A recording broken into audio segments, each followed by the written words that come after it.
अभी हम लोग कर रहे हैं एडमिनिस्ट्रेटिव लॉ। इसके बारे में हम लोग कुछ पहले बैकग्राउंड समझेंगे कि ये क्या है, ठीक है, ये किसके बारे में बात करता है, ठीक है, इसके अंदर क्या क्या पढ़ना है। इसके बाद हम लोग बेसिक शुरू करेंगे जो कि पीडीएफ मैंने ग्रुप में भेजा था उसी में है, ठीक है। तो सबसे पहले ये जो एडमिनिस्ट्रेटिव लॉ है, ठीक है, उसका डेफिनेशन बहुत सारे जूरिस्टों ने दिया, ठीक है। एडमिनिस्ट्रेटिव लॉ का बेसिक मतलब ये होता है कि प्रशासनिक जो कार्यवाही होती है, ठीक है, उसको रेगुलेट करने के लिए, उनके ड्यूटीज को, उनके लिए रोड मैप बनाने के लिए, ठीक है, जो लॉ बनाया गया उसको एडमिनिस्ट्रेटिव लॉ कहा जाता है, ठीक है।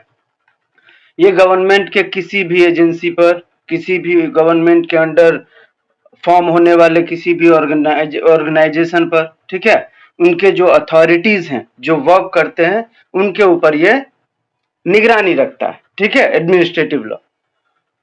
According to jurist Ivor Jenning, ठीक है, ये सर आइवर जेनिंग थे, एक जूरिस्ट हैं, उनके हिसाब से एडमिनिस्ट्रेटिव लॉ का मतलब होता है, administrative law is the law relating to administration, ठीक है, प्रशासन से जुड़ा हुआ ये लॉ है, ठीक है, which determines the organisation powers and duties of administrative authority, ठीक है, जो भी प्रशासनिक विभाग के कर्मचारी हैं, ठीक है, अथॉरिटी हैं, उनको कुछ पावर दिए गए हैं, उनको कुछ ड्यूटीज दी गई है, ठीक है, वो उनको बराबर से फॉलो करते हैं या नहीं करते हैं, उसको रेगुलेट करने के लिए ये एडमिनिस्ट्रेटिव लॉ लाया गया था, ठीक है। समझ में आया सभी को एडमिनिस्ट्रेटिव लॉ क्या है? एडमिनिस्ट्रेटिव अथॉरिटी के पावर्स और ड्यूटीज को, ठीक है, मॉनिटर करने के लिए जो लॉ बनाया गया था उसे एडमिनिस्ट्रेटिव लॉ कहा जाता है, ठीक है। According to jurist sir Ivor Jenning, administrative law is the law relating to administration which determines the organization, power and duties of administrative authority, ठीक है। तो ये हो गया एडमिनिस्ट्रेटिव लॉ के बारे में, ठीक है। एडमिनिस्ट्रेटिव लॉ के कुछ स्कोप्स हैं, उसके कुछ नेचर हैं, ठीक है, उसके कुछ सोर्सेस हैं, वो मैं आपको बताता हूं, ठीक है। एडमिनिस्ट्रेटिव लॉ का जो नेचर है वो सबसे पहला ये है कि ये कोडिफाइड लॉ नहीं है। जैसे हम लोगों ने आईपीसी पढ़ा, जैसे हम लोगों ने हिंदू मैरिज एक्ट पढ़ा, ठीक है, तो उसमें कैसे लिखा था सेक्शन 13(1) में कि आप डाइवोर्स दे सकते हो, उसके कुछ ग्राउंड लिखे गए, ठीक है। किस सेक्शन में लिखा है? हिंदू मैरिज एक्ट के सेक्शन 13 में। जब आप एडमिनिस्ट्रेटिव लॉ पढ़ोगे तो इसमें कोई सेक्शन वगैरह नहीं है, ठीक है। इसका मतलब क्या है कि इसको कोडिफाई नहीं किया गया है, ठीक है। बहुत सारे ऐसे लॉ होते हैं जो कोडिफाइड नहीं होते हैं, ठीक है। कोडिफाइड का मतलब उसमें ना सेक्शन होगा, ना उसमें कोई सब सेक्शन होगा, ना कुछ उसमें आर्टिकल होंगे, ठीक है, सिर्फ आपको बेसिक कॉन्सेप्ट उसमें समझाया जाएगा। तो ये जो आपका एडमिनिस्ट्रेटिव लॉ है इसमें कोई सेक्शन वगैरह नहीं है, ठीक है, इसमें कुछ कॉन्सेप्ट है जो आपको समझना है। एडमिनिस्ट्रेटिव लॉ के अंदर कौन कौन से कॉन्सेप्ट हैं जो आपको समझना पड़ेगा, अभी मैं आगे बताऊंगा। तो सबसे पहले आपको ये समझना पड़ेगा इसमें कि सेपरेशन ऑफ पावर क्या होता है, रूल ऑफ लॉ क्या होता है, नेचुरल जस्टिस क्या होता है, डेलीगेटेड लेजिस्लेशन क्या होता है, जुडिशियल रिव्यू क्या होता है, रिट्स क्या होते हैं, ठीक है, ओम्बड्समैन क्या होता है। ये सारी चीजों को किसमें डिफाइन किया गया है? एडमिनिस्ट्रेटिव लॉ में, ठीक है। और इसमें कोई सेक्शन वगैरह नहीं है, तो इसीलिए इसमें कोई सेक्शन नहीं है, इसमें कोई आर्टिकल नहीं है, तो ये कोडिफाइड लॉ नहीं है, ठीक है। तो सबसे पहला नेचर क्या हो गया एडमिनिस्ट्रेटिव लॉ का कि ये कोडिफाइड लॉ नहीं है, ठीक है। दूसरा दूसरा सबसे इंपॉर्टेंट ये है कि अदर आप कोई भी लॉ देखोगे तो वो बेसिकली पार्लियामेंट बनाता है, ठीक है, वो संसद में पास होता है फिर वो बनता है। लेकिन एडमिनिस्ट्रेटिव लॉ जो है वो पूरा का पूरा फोकस किसके ऊपर है? उसका जज मेड लॉ पे, ठीक है। जज ने कोई किसी मामले में कोई ऑर्डर पास किया, ठीक है, वो भी एडमिनिस्ट्रेटिव लॉ का वो हो जाता है, ठीक है, सोर्स बन जाता है एक तरीके से, ठीक है। तो ये जो एडमिनिस्ट्रेटिव लॉ है वो जजमेंट लॉ के अंदर फॉल होता है, ठीक है। तीसरा इसका नेचर क्या है कि ये जो है गवर्नमेंट अथॉरिटी को, ठीक है, गवर्नमेंट अथॉरिटी या गवर्नमेंट जो ऑर्गेनाइजेशंस होते हैं उनके एक्शंस को रेगुलेट करता है, ठीक है। ये बाकी अदर लॉ के अपने अपने काम है, ठीक है, उनके अपने अपने सोर्सेस हैं, लेकिन एडमिनिस्ट्रेटिव लॉ का जो मेन नेचर है वो ये है कि वो गवर्नमेंटल ऑर्गेनाइजेशन और अथॉरिटी के एक्शन को रेगुलेट करता है, ठीक है, ये इसका नेचर है। अगला नेचर इसका ये है कि ये जो है कॉन्स्टिट्यूशन से बना है, ठीक है। ये जो एडमिनिस्ट्रेटिव लॉ है ये डिराइव कहां से हुआ है, ये कॉन्स्टिट्यूशन से डिराइव हुआ है, ठीक है। इसको कहीं हम अलग से नहीं लेके आए हैं, कॉन्स्टिट्यूशन में एडमिनिस्ट्रेटिव फंक्शंस के बारे में समझाया गया, ठीक है। तो हम उसमें इन डेप्थ नहीं समझ पाते हैं, इसीलिए हम उसको अलग कर दिए कि भाई इसको अलग करेंगे तो ये बहुत अच्छे से काम कर सकता है, तो हमने कॉन्स्टिट्यूशन से ही एडमिनिस्ट्रेटिव लॉ को निकाल दिया, ठीक है। तो जब कोई पूछे आपसे कि एडमिनिस्ट्रेटिव लॉ डिराइव कहां से हुआ है, तो एडमिनिस्ट्रेटिव लॉ जो है हमारे कॉन्स्टिट्यूशन से ही डिराइव किया गया है, ठीक है। ये जो कॉन्स्टिट्यूशनल लॉ है ये पब्लिक राइट, ठीक है, और इंडिविजुअल के जो राइट्स होते हैं उससे डील करता है, ठीक है। एडमिनिस्ट्रेटिव लॉ का जो नेचर है वो ये है कि ये इंडिविजुअल्स के राइट और पब्लिक राइट को डील करता है, ठीक है। अभी इसके सोर्सेस हैं, सोर्सेस क्या है, तो अभी मैंने सबसे पहले बताया था कि ये जो है कॉन्स्टिट्यूशन से डिराइव हुआ था, ठीक है। तो स्वाभाविक है कि इसका पहला सोर्स क्या होगा, कॉन्स्टिट्यूशन होगा। तो एडमिनिस्ट्रेटिव लॉ का जो मेन सोर्स है वो है कॉन्स्टिट्यूशन, ठीक है। दूसरा क्या है, मैंने अभी बताया था कि ये जजमेंट लॉ है। जजमेंट लॉ का मतलब जज ने कोई किसी ऑर्डर कोई मैटर में ऑर्डर पास किया, ठीक है, और वो किसी एडमिनिस्ट्रेटिव अथॉरिटी के ऊपर जो है उन्होंने वो ऑर्डर पास किया था, तो वो क्या हो गया, वो एडमिनिस्ट्रेटिव लॉ का एक पार्ट बन गया, ठीक है। तो इसीलिए उसको जजमेंट लॉ भी कहा जाता है। तो दूसरा सोर्स क्या हो जाएगा, जुडिशियल डिसीजन, ठीक है। एडमिनिस्ट्रेटिव लॉ का पहला जो सोर्स है वो है कॉन्स्टिट्यूशन, ठीक है। दूसरा है जुडिशियल डिसीजन। तीसरा है एक्ट एंड स्टेट्यूट, ठीक है, जो भी लॉ बनाए जाते हैं, ठीक है, या कोई स्टेट्यूट बना तो उस आपको पता होगा कोई भी लॉ बनता है तो उसमें जो अथॉरिटी होते हैं, ठीक है, जो उस लॉ को आपको पता है कि जो भी लॉ बनता है उसको इन्फोर्स करने के लिए एक अथॉरिटी बनाया जाता है, ठीक है। जैसे मान के चलिए आपका ये है बीएनएस, ठीक है। बीएनएस में क्या है कि भाई कोई भी बंदा अपराध करेगा तो उसको पुलिस अरेस्ट करेगा, ठीक है। तो यहाँ पुलिस कौन हो गया, पुलिस हो गया एडमिनिस्ट्रेटिव अथॉरिटी। जब कोई लॉ बनता है तो उसको फुलफिल करने के लिए अथॉरिटी का गठन किया जाता है ना, ठीक है। तो जो भी लॉ बनेगा उसमें एडमिनिस्ट्रेटिव अथॉरिटी का काम होगा ही होगा, ठीक है, क्योंकि उसको एडमिनिस्ट्रेट तो करना पड़ेगा ना। अब कोई कोई लॉ बना दिया, मान के चलिए हमने बना दिया पॉक्सो, ठीक है, उसमें बताया हमने कि कोई भी लड़की है जो 18 साल से कम का है या कोई भी लड़का है जो 18 साल से कम का है उसके साथ अगर यौन संबंध या ऐसा कोई भी सेक्सुअल एक्ट होता है तो उसको पनिश किया जाएगा। तो जब तक कोई अथॉरिटी उसके लिए बनाया नहीं जाएगा तब तक कैसे उसको एडमिनिस्टर करेंगे, आप नहीं कर सकते ना। तो एडमिनिस्टर करने के लिए हर एक्ट में, हर इंस्टीट्यूट में, ठीक है, एक अथॉरिटी बनाया जाता है। तो यही एडमिनिस्ट्रेटिव अथॉरिटी का तीसरा जो सोर्स है वो है एक्ट एंड इंस्टीट्यूट। किसी भी एक्ट में आप देख लो, किसी भी इंस्टीट्यूट में आप जाके देख लो, एडमिनिस्ट्रेटिव अथॉरिटी उसमें होगा ही होगा, तभी तो वो एडमिनिस्टर होगा ना।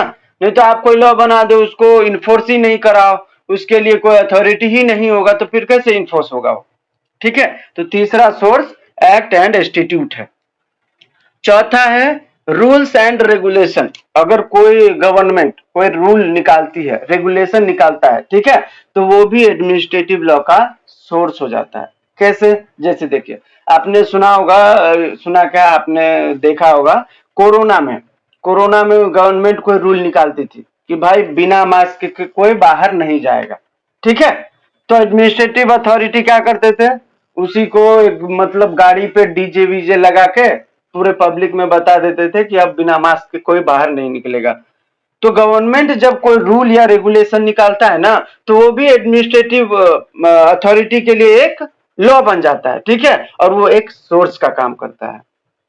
नेक्स्ट है आपका ऑर्डिनेंस एंड सर्क्यूलर।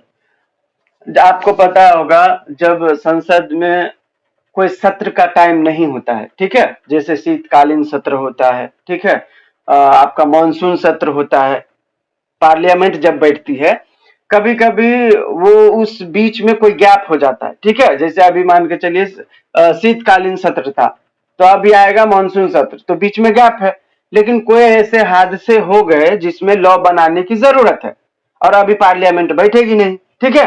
तो उस परिस्थिति में क्या होता है, उस परिस्थिति में ऑर्डिनेंस पास किया जाता है प्रेसिडेंट के द्वारा, ठीक है। ऑर्डिनेंस क्या होता है, ऑर्डिनेंस एक टेम्पररी लॉ होता है, ठीक है, जो किसी कोडिफाइड लॉ के बिहाफ में वर्क करता है, ठीक है। अब मान के चलिए संसद अभी बैठेगा नहीं, ठीक है, एमपीज लोग आएंगे नहीं, तो कानून बनेगा कैसे, ठीक है। और आपको पता है कि जब संसद का सत्र होता है तो हर दिन नहीं होता है, गैप कर करके होता है, ठीक है, कि इस सत्र में ये होगा, उस सत्र में ये होगा, ठीक है। तो अगर कोई बीच में गैप है और कोई ऐसा लॉ था जिसको बनाने की बहुत जरूरत है, ठीक है, तो अगर वो लॉ नहीं बनाया जा सकता क्योंकि संसद का सत्र अभी नहीं चालू होने वाला है, तो प्रेसिडेंट ऑर्डिनेंस पास कर देता है, ठीक है। तो वो एक टेम्पररी लॉ के तरीके से इन्फोर्स किया जाता है और उसको फंक्शन कराया जाता है। तो ये जो ऑर्डिनेंस या कोई सर्कुलर पास होता है, ये भी एडमिनिस्ट्रेटिव अथॉरिटी के लिए क्या होता है, सोर्स का काम करता है, ठीक है। तो सबसे पहला सोर्स था कॉन्स्टिट्यूशन ऑफ इंडिया, दूसरा है जुडिशियल डिसीजन, तीसरा है एक्ट और स्टेट्यूट्स, ठीक है, चौथा क्या था, रूल एंड रेगुलेशन, पांचवा क्या था, ऑर्डिनेंस एंड सर्क्यूलर, ठीक है। तो ये जो है मेन सोर्सेस हैं, ठीक है। वैसे सोर्स तो बहुत होता है, सोर्स होता है आपका कोई ऑर्डर पास हुआ, लेजिस्लेचर ने कोई ऑर्डर पास किया मान के चलिए, ठीक है, या कोई नोटिफिकेशन निकाला गया, ठीक है। तो ये सारी चीजें क्या है, ये सारी चीजें सोर्स के अंदर आती है, लेकिन मेन जो इंपॉर्टेंट है सोर्स में वो 5 ही है, ठीक है। 5 कौन सा, constitution of India, act and statutes, judicial decisions, rule and regulations, ordinance and circular, ठीक है। तो ये अगर 5 आप लिखो तो बहुत बेहतरीन से आप भर सकते हो पेजेस, ठीक है।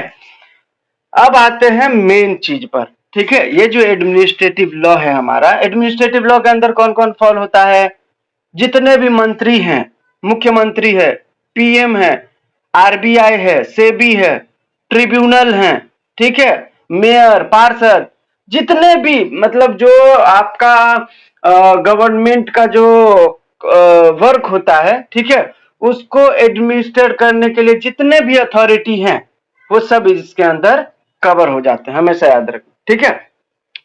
अभी एडमिनिस्ट्रेटिव लॉ के बारे में हमने एडमिनिस्ट्रेटिव लॉ क्या है ये समझा, वो उसका नेचर और स्कोप क्या है ये समझा, और उसके हमने सोर्सेस समझे। अभी एडमिनिस्ट्रेटिव लॉ के अंदर जो है 3 पिलर है, ठीक है। एडमिनिस्ट्रेटिव लॉ जो है ना वो 3 पिलर पे खड़ा है, ठीक है। सबसे पहला पिलर कौन है, सबसे पहला पिलर है separation of power, separation of power, ठीक है। ये फर्स्ट पिलर है जो एडमिनिस्ट्रेटिव लॉ को अपने ऊपर खड़ा करके रखा है, ठीक है। दूसरा पिलर क्या है, दूसरा पिलर है आपका रूल ऑफ लॉ, ठीक है। दूसरा पिलर है जो एडमिनिस्ट्रेटिव लॉ को अपने ऊपर स्ट्रांगली खड़ा करके रखा है, वो है रूल ऑफ लॉ। तीसरा पिलर है नेचुरल जस्टिस, नेचुरल जस्टिस। ये 3 पिलर, इसको ये जो 3 है ना, separation of power, rule of law और नेचुरल जस्टिस, इसको पिलर्स माने जाते हैं, ठीक है, एडमिनिस्ट्रेटिव लॉ को, एडमिनिस्ट्रेटिव लॉ का। तो इन 3 पिलर के ऊपर जो है हमारा एडमिनिस्ट्रेटिव लॉ स्टैंड करता है। ठीक है, अभी हम समझेंगे कि सेपरेशन ऑफ पावर क्या होता है। ठीक है, सेपरेशन ऑफ पावर का जो फाउंडर था या जिसको फादर माने वो था अरिस्टोटल। ठीक है, ये वैसे आपसे नहीं पूछा जाएगा। ठीक है, लेकिन कभी कभी जुडिशरी का जब एग्जाम होता है ना तो उसमें खास करके जो फाउंडर होते हैं उनका नाम पूछा जाता है। ठीक है, तो मैं इसीलिए इसके फाउंडर का नाम लिख दिया। जो सेपरेशन ऑफ पावर है उसका जो फाउंडर था वो था अरिस्टोटल। ठीक है, अरिस्टोटल के मरने के बाद कोई तो होगा ना जो सेपरेशन ऑफ पावर को आगे बढ़ाएगा, डेवलप करेगा उसको। ठीक है, तो डेवलपर जो था एडमिनिस्ट्रेटिव सेपरेशन ऑफ पावर का, उसको मॉन्टेस्क्यू ने आगे किया। ठीक है, सेपरेशन ऑफ पावर के जो डेवलपर थे किसके बाद, अरिस्टोटल के बाद, वो था मॉन्टेस्क्यू। ठीक है, मॉन्टेस्क्यू ने अरिस्टोटल के बाद सेपरेशन ऑफ पावर को आगे बढ़ाया। होता है ना, एक मतलब कोई बच्चा है, ठीक है, उसका कोई साम्राज्य था, बड़ा हुआ, राजा बना, उसका साम्राज्य है, तो अब उसके साम्राज्य को कोई आगे बढ़ाएगा ना। तो इसी तरीके से अरिस्टोटल के सेपरेशन ऑफ पावर को आगे बढ़ाने का काम किसने किया था, मॉन्टेस्क्यू ने किया था। ठीक है, सेपरेशन ऑफ पावर के अंदर अभी हमने क्या पढ़ा, एडमिनिस्ट्रेटिव लॉ के अंदर 3 पिलर है, separation of power, rule of law, natural justice. अभी हम पढ़ रहे थे separation of power. Separation of power जो है इसके अंदर भी 3 पिलर है। ठीक है, 3 पिलर बोलो या 3 पार्ट बोलो, आप एक ही बात है। ठीक है, इसके अंदर या 3 ऑर्गन बोलो। ठीक है, सेपरेशन ऑफ पावर के 3 ऑर्गन हैं। कौन कौन से हैं, सबसे पहला है लेजिस्लेटिव, ठीक है, या लेजिस्लेचर। दूसरा है एग्जीक्यूटिव, तीसरा है जुडिशियरी। सेपरेशन ऑफ पावर के 3 ऑर्गन हैं, उसमें सबसे पहला है लेजिस्लेचर, दूसरा है एग्जीक्यूटिव, तीसरा है जुडिशरी। ठीक है, लेजिस्लेचर क्या करता है, to make the laws. Legislature क्या करता है, to make the laws. Executive क्या करता है, टू इंप्लीमेंट दी लॉज। ठीक है, लेजिस्लेचर कानून बनाएगा, एग्जीक्यूटिव उस कानून को इंप्लीमेंट करेगा। ठीक है, तीसरा है जुडिशियरी। जुडिशियरी क्या करेगा, कानून को इंटरप्रेट करेगा कि इसमें वैधता कितना है, लीगल वैलिडिटी कितनी है, किसी के फंडामेंटल राइट वायलेट तो नहीं हो रहे हैं, वायलेट है तो अल्ट्रा वायरस डिक्लेयर कर देंगे, वॉइड डिक्लेयर कर देंगे। ठीक है, फिर उसको जो है अगर हारमोनियसली नहीं बैठ रहा है तो उसको हटा दिया जाएगा। ठीक है, तो जुडिशियरी लॉज को इंटरप्रेट करने का काम करती है, एग्जीक्यूटिव लॉज को इंप्लीमेंट करने का काम करता है, और लेजिस्लेचर लॉ को बनाने का काम करता है। ठीक है, सेपरेशन ऑफ पावर जो है वो ये बोलता है कि भाई देखो हमने आपको 3 भागों में बांट दिया। ठीक है, जैसे मान के चले, एक एग्जांपल देता हूं, राजू है। ठीक है, राजू के 3 बेटे हैं, mister A, mister B, mister C. Raju ये चाहता है कि मेरे जो बेटे हैं मैं तीनों को अपना अपना प्रॉपर्टी दे देता हूं। ठीक है, अलग अलग, और तीनों अपने अपने प्रॉपर्टी में राज करे, कोई किसी के प्रॉपर्टी में हस्तक्षेप नहीं करेगा। जैसे ही राजू ने तीनों प्रॉपर्टी को बांट दिया तो अब जरूरी है कि राजू का जो बेटा है ए, वो बी के काम में दखल अंदाजी करे? नहीं, ए को भी अपना प्रॉपर्टी दे दिया, बी को भी दे दिया, सी को भी दे दिया। अब तीनों अपने अपने काम में लग जाओ, तीनों अपने अपने प्रॉपर्टी को आगे बढ़ाओ। ठीक है, अब ए जानबूझ के बी के प्रॉपर्टी में हस्तक्षेप करेगा तो ये गलत है ना। ठीक है, तो सेपरेशन ऑफ पावर यही बोलता है कि भाई मैंने आपको 3 भागों में बांट दिया है। 3 भाग कौन सा, लेजिस्लेचर, एग्जीक्यूटिव, जुडिशरी। तीनों के अलग अलग डिपार्टमेंट दे दिए, तीनों के अलग अलग पावर्स दे दिए, तीनों के अलग अलग ड्यूटीज दे दिए। अब आप अपने अपने जुरिस्डिक्शन में काम करो, कोई भी किसी के जुरिस्डिक्शन में दखल अंदाजी नहीं करेगा। तो सेपरेशन ऑफ पावर का मत सीधा सीधा यही कहना है कि भाई आपको अपना ब्रांच दे दिया गया है, आपको अपना अपना जुरिस्डिक्शन दे दिया गया है, आप उसी में काम करो, किसी के भी काम में दखल अंदाजी आपको नहीं करना है। ठीक है, तो यहाँ पे सेपरेशन ऑफ पावर के कुछ रूल्स हैं। ठीक है, जो आपको समझना चाहिए। सेपरेशन ऑफ पावर का जो फर्स्ट रूल है ये बोलता है the same person should not be form part of more than one of the 3 organ of government. ठीक है, ये जो 3 ऑर्गन है, लेजिस्लेचर, एग्जीक्यूटिव, जुडिशरी, एक बंदा, ठीक है, किसी भी एक ही ब्रांच में काम कर सकता है। ठीक है, जैसे मान के चलिए अभी मैंने एग्जांपल दिया था, राजू का बेटा है एबीसी, ठीक है, ए को अपना प्रॉपर्टी दे दिया, बी को अलग दे दिया, सी को अलग दे दिया। ठीक है, अब ये जो ए है वो चाहता है कि बी के भी प्रॉपर्टी में हम थोड़ा दखल अंदाजी कर दें, तो ये तो गलत है ना। ए को जब अपना प्रॉपर्टी दे दिया, जुरिस्डिक्शन दे दिया, तो अब उसमें रहे, बी के काम में क्यों वो हाथ डालेगा, बराबर। तो सेपरेशन ऑफ पावर का फर्स्ट रूल ये है कि एक बंदा जो है किसी एक ही ऑर्गन में काम करेगा। ठीक है, वो तीनों ऑर्गन में काम नहीं कर सकता। ठीक है, दूसरा है one organ of the government should not interfere with the other organ. ये जो 3 ऑर्गन मैंने बताया 3 पार्ट में, लेजिस्लेचर, एग्जीक्यूटिव और जुडिशरी, सेपरेशन ऑफ पावर का दूसरा रूल ये बोलता है कि कोई भी एक ऑर्गन किसी भी दूसरे ऑर्गन में इंटरफेयर नहीं करेगा। ठीक है, अगर लेजिस्लेचर का काम है लॉ बनाना, तो जुडिशियरी लॉ नहीं बनाएगा। ठीक है, अभी मैंने बताया था ना, लेजिस्लेचर का काम है to make the laws, judicial executive का काम है टू इंप्लीमेंट द लॉज। अगर लेजिस्लेचर लॉ नहीं बनाए, एग्जीक्यूटिव बना दे, तो ऐसा चलेगा क्या? नहीं चलेगा, क्योंकि हमने तीनों ऑर्गन को अपने अपने काम दे दिए हैं। ठीक है, हमने ये भी बता दिया कि कानून सिर्फ लेजिस्लेचर बनाएगा, तो जुडिशरी बना सकता है क्या? अगर बनाएगा तो वो क्या माना जाएगा? सेपरेशन ऑफ पावर का वायलेशन। क्योंकि जब मुझे बताया गया कि भाई तू इस रूम को डेकोर कर, ठीक है, तो मैं किसी और के रूम को डेकोर क्यों करूंगा? मैं अपने रूम को ही डेकोर करूंगा ना। तो ऐसा यहाँ पे है सेपरेशन ऑफ पावर में दूसरा रूल कि कोई भी एक ऑर्गन किसी भी दूसरे ऑर्गन के काम में इंटरफेयर नहीं करेगा। ठीक है, तीसरा जो है important rule separation of power का, one organ of the government should not exercise the function assigned to any other organ। ठीक है, जैसे मान के चलिए जुडिशियरी का काम है इंटरप्रिटेशन ऑफ लॉ, ठीक है, तो लेजिस्लेचर का कोई भी बंदा जो होगा वो जुडिशियरी का काम नहीं करेगा। जैसे मान के चलिए लेजिस्लेचर ने कानून बनाया, अब उसको इंटरप्रेट करने का काम किसका है? जुडिशियरी को, तो वो जुडिशियरी ही करेगा। ठीक है, ऐसा नहीं है कि लेजिस्लेचर का कोई आदमी आके बोलेगा कि नहीं ये लॉ गंदा है इसको हटा दो, ये उसका काम है क्या? नहीं है, ये काम किसका था? जुडिशरी का था।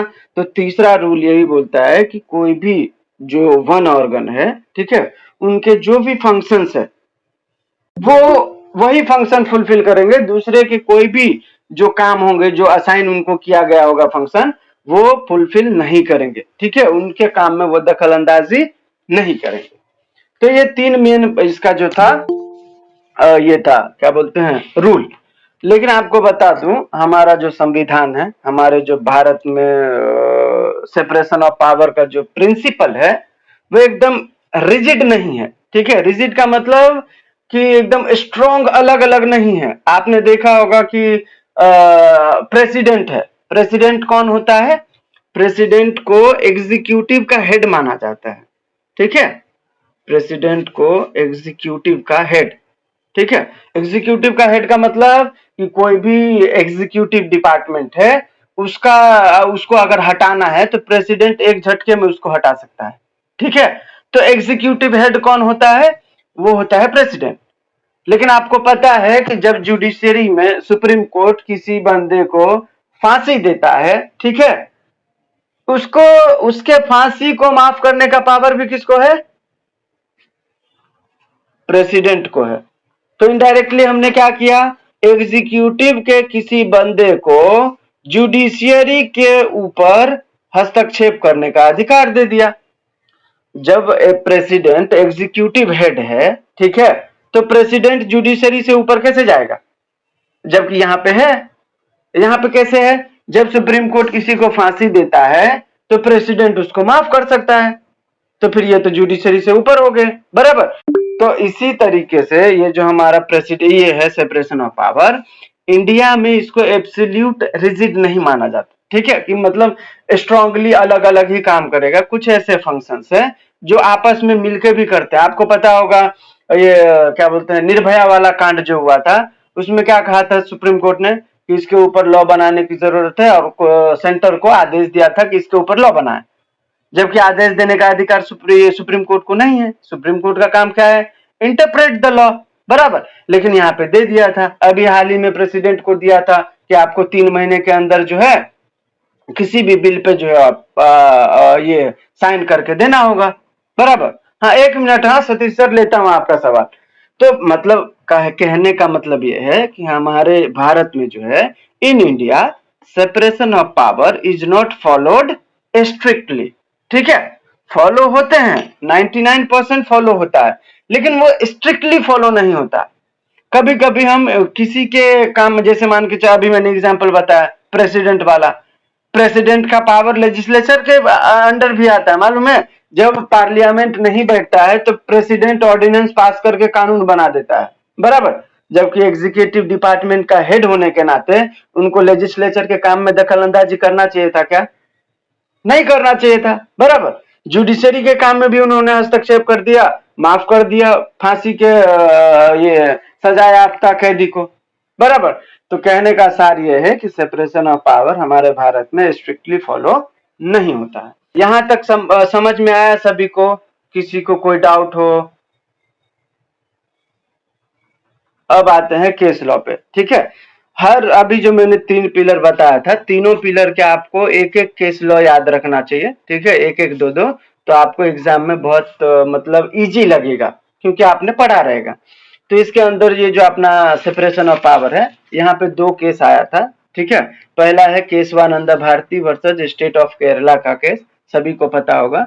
The court observe that the doctrine of separation of power is a part of basic structure of the constitution, ठीक है। सुप्रीम कोर्ट ने इस केस में, केशवानंद भारती के केस में कहा कि ये जो सेपरेशन ऑफ पावर है वो भी एक बेसिक स्ट्रक्चर है कॉन्स्टिट्यूशन का, ठीक है। और इसी केस में यह भी कहा गया था कि पार्लियामेंट जो है बेसिक स्ट्रक्चर को टच नहीं करेगा, ठीक है। तो सेपरेशन ऑफ पावर जो है बेसिक स्ट्रक्चर है, ठीक है, हमारे कॉन्स्टिट्यूशन का। ये केशवानंद भारती के केस में सुप्रीम कोर्ट ने कहा था। दूसरा था इंदिरा नेहरू गांधी वर्सेस राज नारायण। इस केस में court observe that in Indian constitution there is separation of power in a broad sense, ठीक है। ए रिजिड और strict separation of power as under the American और Australian constitution does not apply to India, ठीक है। इस case में इंदिरा नेहरू गांधी वाले case में कहा सुप्रीम कोर्ट ने कि जैसे अमेरिका में, ऑस्ट्रेलिया में ये जो separation of power strictly follow होता है, स्ट्रिक्टली कैसे फॉलो होता है, तो अगर अमेरिका में पार्लियामेंट ने कोई लॉ बना दिया, ठीक है, तो वहां की जुडिशरी उस लॉ को खत्म नहीं कर सकती, किसी भी कीमत पर नहीं। जैसे इंडिया में होता है ना कि भाई आपका ये लॉ गलत है, हटा दो यहां से, ठीक है, आपका ये पार्ट गलत है, हटा दो यहां से। अमेरिका में नहीं होता है। अमेरिका में पार्लियामेंट ने जो लॉ बना दिया वो बना दिया, ठीक है। जुडिशरी ने कोई ऑर्डर दिया तो वो ऑर्डर दिया, तो मतलब वहां पे स्ट्रिक्टली फॉलो होता है। लेकिन इंडिया में ऐसा नहीं है। तो सुप्रीम कोर्ट ने कहा कि हमारे भारत में जो सेपरेशन ऑफ पावर है वो इतना स्ट्रिक्टली फॉलो नहीं होता। हमारा दूसरा पिलर था रूल ऑफ लॉ, ठीक है। रूल ऑफ लॉ का फादर कौन था? तो रूल ऑफ लॉ का फादर या फाउंडर एडवर्ड कोक था, ठीक है। एडवर्ड कोक ने रूल ऑफ लॉ वर्ड का जो है क्या मतलब रूल ऑफ लॉ के वर्ड को जो है उन्होंने डिराइव किया था, जन्म दिया था, ठीक है। अभी आपको पता है कि एडवर्ड कोक ने तो सिर्फ उनको डिराइव किया था, उसका वो फादर माना जाता है, ठीक है।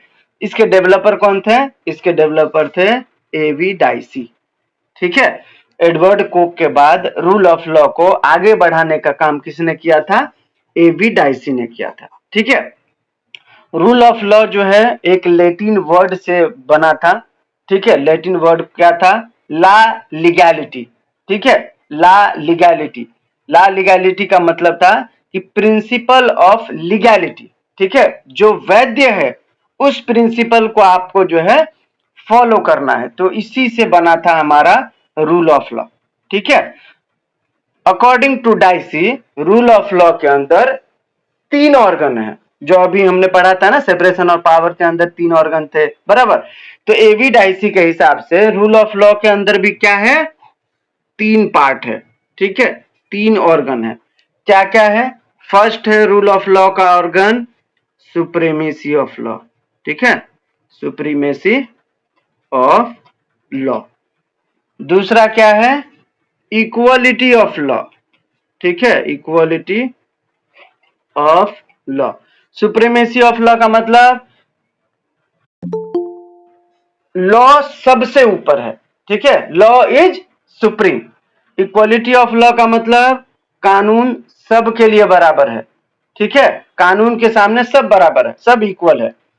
तीसरा है एबी डाइसी के हिसाब से, तीसरा है प्रीडोमिनेंस ऑफ लीगल स्पिरिट, ठीक है। हालांकि इसको हमारे इंडिया में फॉलो नहीं करते हैं, ठीक है, हमारे इंडिया में हम एबी डाइसी के दो ही प्रिंसिपल को फॉलो करते हैं। कौन सा प्रिंसिपल? पहला है सुप्रीमेसी ऑफ लॉ का प्रिंसिपल, दूसरा है इक्वलिटी ऑफ लॉ का प्रिंसिपल, ठीक है। तीसरा प्रिंसिपल जो एबी डाइसी ने दिया था प्रीडोमिनेंस ऑफ लीगल स्पिरिट का, हम उसको फॉलो नहीं करते हैं, ठीक है। क्यों नहीं करते हैं, इसके पीछे की वजह क्या है? तो ये जो प्रीडोमिनेंस ऑफ लीगल स्पिरिट था, एबी डाइसी का मानना था कि कोर्ट जो है, ठीक है, वो सबसे ऊपर है। जबकि हमारे इंडिया में हम कोर्ट को ऊपर नहीं मानते हैं, हम इंडिया में क्या मानते हैं? संविधान सबसे ऊपर है। जबकि एबी डाइसी का मानना था प्रीडोमिनेंस ऑफ लीगल स्पिरिट के अंदर कि कोर्ट सबसे ऊपर है, संविधान ऊपर नहीं है। सभी के फंडामेंटल राइट कोर्ट प्रोटेक्ट करता है, कोर्ट सबके लिए संजीवन बूटी का काम करता है, संविधान नहीं करता। जबकि हमारे भारत में इसके विपरीत है, हम तो संविधान को सब कुछ मानते हैं, ठीक है, संविधान हमारे राइट को प्रोटेक्ट करता है, ना कि कोर्ट, ठीक है, संविधान हमें संजीवनी बूटी का काम करता है, ना कि कोर्ट, ठीक है। तो इसीलिए हमने थर्ड प्रिंसिपल जो था एबी डाइसी का, हमने उसको भारत में अप्लाई नहीं किया, ठीक है। तो हम भारत में क्या अप्लाई किए? हमने भारत में सुप्रीमेसी ऑफ लॉ लिया और इक्वलिटी ऑफ लॉ लिया, ठीक है। रूल ऑफ लॉ के अंदर एबी डाइसी ने कुछ इंपॉर्टेंट रूल बताए, ठीक है, कि आपको रूल ऑफ लॉ के अंदर ये सारी चीजें कवर करनी है। क्या क्या कवर करना है? तो एबी डाइसी का मानना था रूल ऑफ लॉ के अंदर सबसे पहला कि लॉ एंड ऑर्डर मेंटेन होना चाहिए, ठीक है। लॉ एंड ऑर्डर मेंटेन होगा तभी तो रूल ऑफ लॉ होगा ना। जब आप मान के चलिए कोई भी बंदा किसी को भी मार रहा है, किसी को भी काट रहा है, तो ऐसे में जब आप law and order he maintain नहीं कर रहे हो तो रूल ऑफ लॉ होगा क्या? कानून का शासन होगा क्या? नहीं होगा। रूल ऑफ लॉ का मतलब क्या? कानून का शासन। जब कोई भी बंदा किसी को मार रहा है, कोई भी बंदा किसी के घर में चोरी कर रहा है, किसी के साथ कोई भी छेड़छाड़ कर रहा है, जब आपने लॉ एंड ऑर्डर मेंटेन ही नहीं करा, ठीक है, तो रूल ऑफ लॉ कैसे होगा? कानून का शासन कैसे होगा?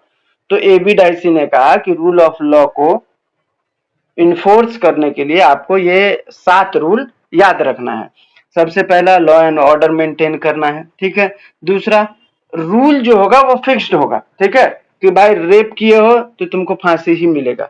ऐसा नहीं है कि कोई गरीब का बच्चा है तो अरे यार ये गरीब है यार, ये कमाएगा कैसे, इसको छोड़ दो, ऐसा नहीं है। फिक्स्ड रूल होना चाहिए। अगर किसी के चोरी करने के लिए अगर 1 साल जेल है तो उसको भी 1 साल जेल होगा, जो अमीर है, और जो गरीब है उसको भी। तो रूल फिक्स होना चाहिए, ठीक है। एलिमिनेशन ऑफ डिस्क्रिशन, ठीक है, जो क्या बोलते हैं उसको यार, ये एक होता है ना, मतलब डिस्क्रिशन ही, जब भी कॉल बैक नहीं कर रहा हूं मैं,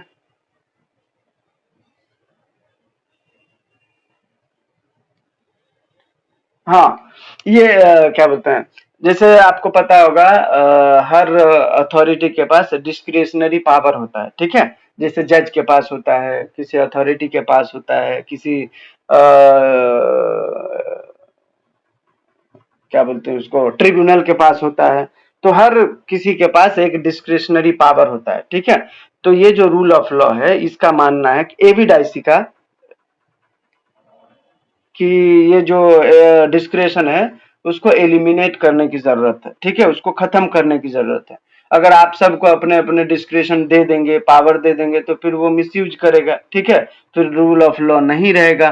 तो तीसरा जो था हमारा ये 7 रूल में, वो था एलिमिनेशन ऑफ डिस्क्रिएशन। चौथा है आपका प्रिफरेंस ऑफ जजेस एंड ऑर्डिनरी कोर्स, ठीक है। पांचवा है नेचुरल लॉ, छठा है ड्यू प्रोसेस ऑफ लॉ, और सातवां है जुडिशियल रिव्यू। ये 7 रूल जो है दिया गया था रूल ऑफ लॉ के संदर्भ में। और सॉरी, हाँ, ये जो किस में, हाँ, रूल ऑफ लॉ में, हाँ,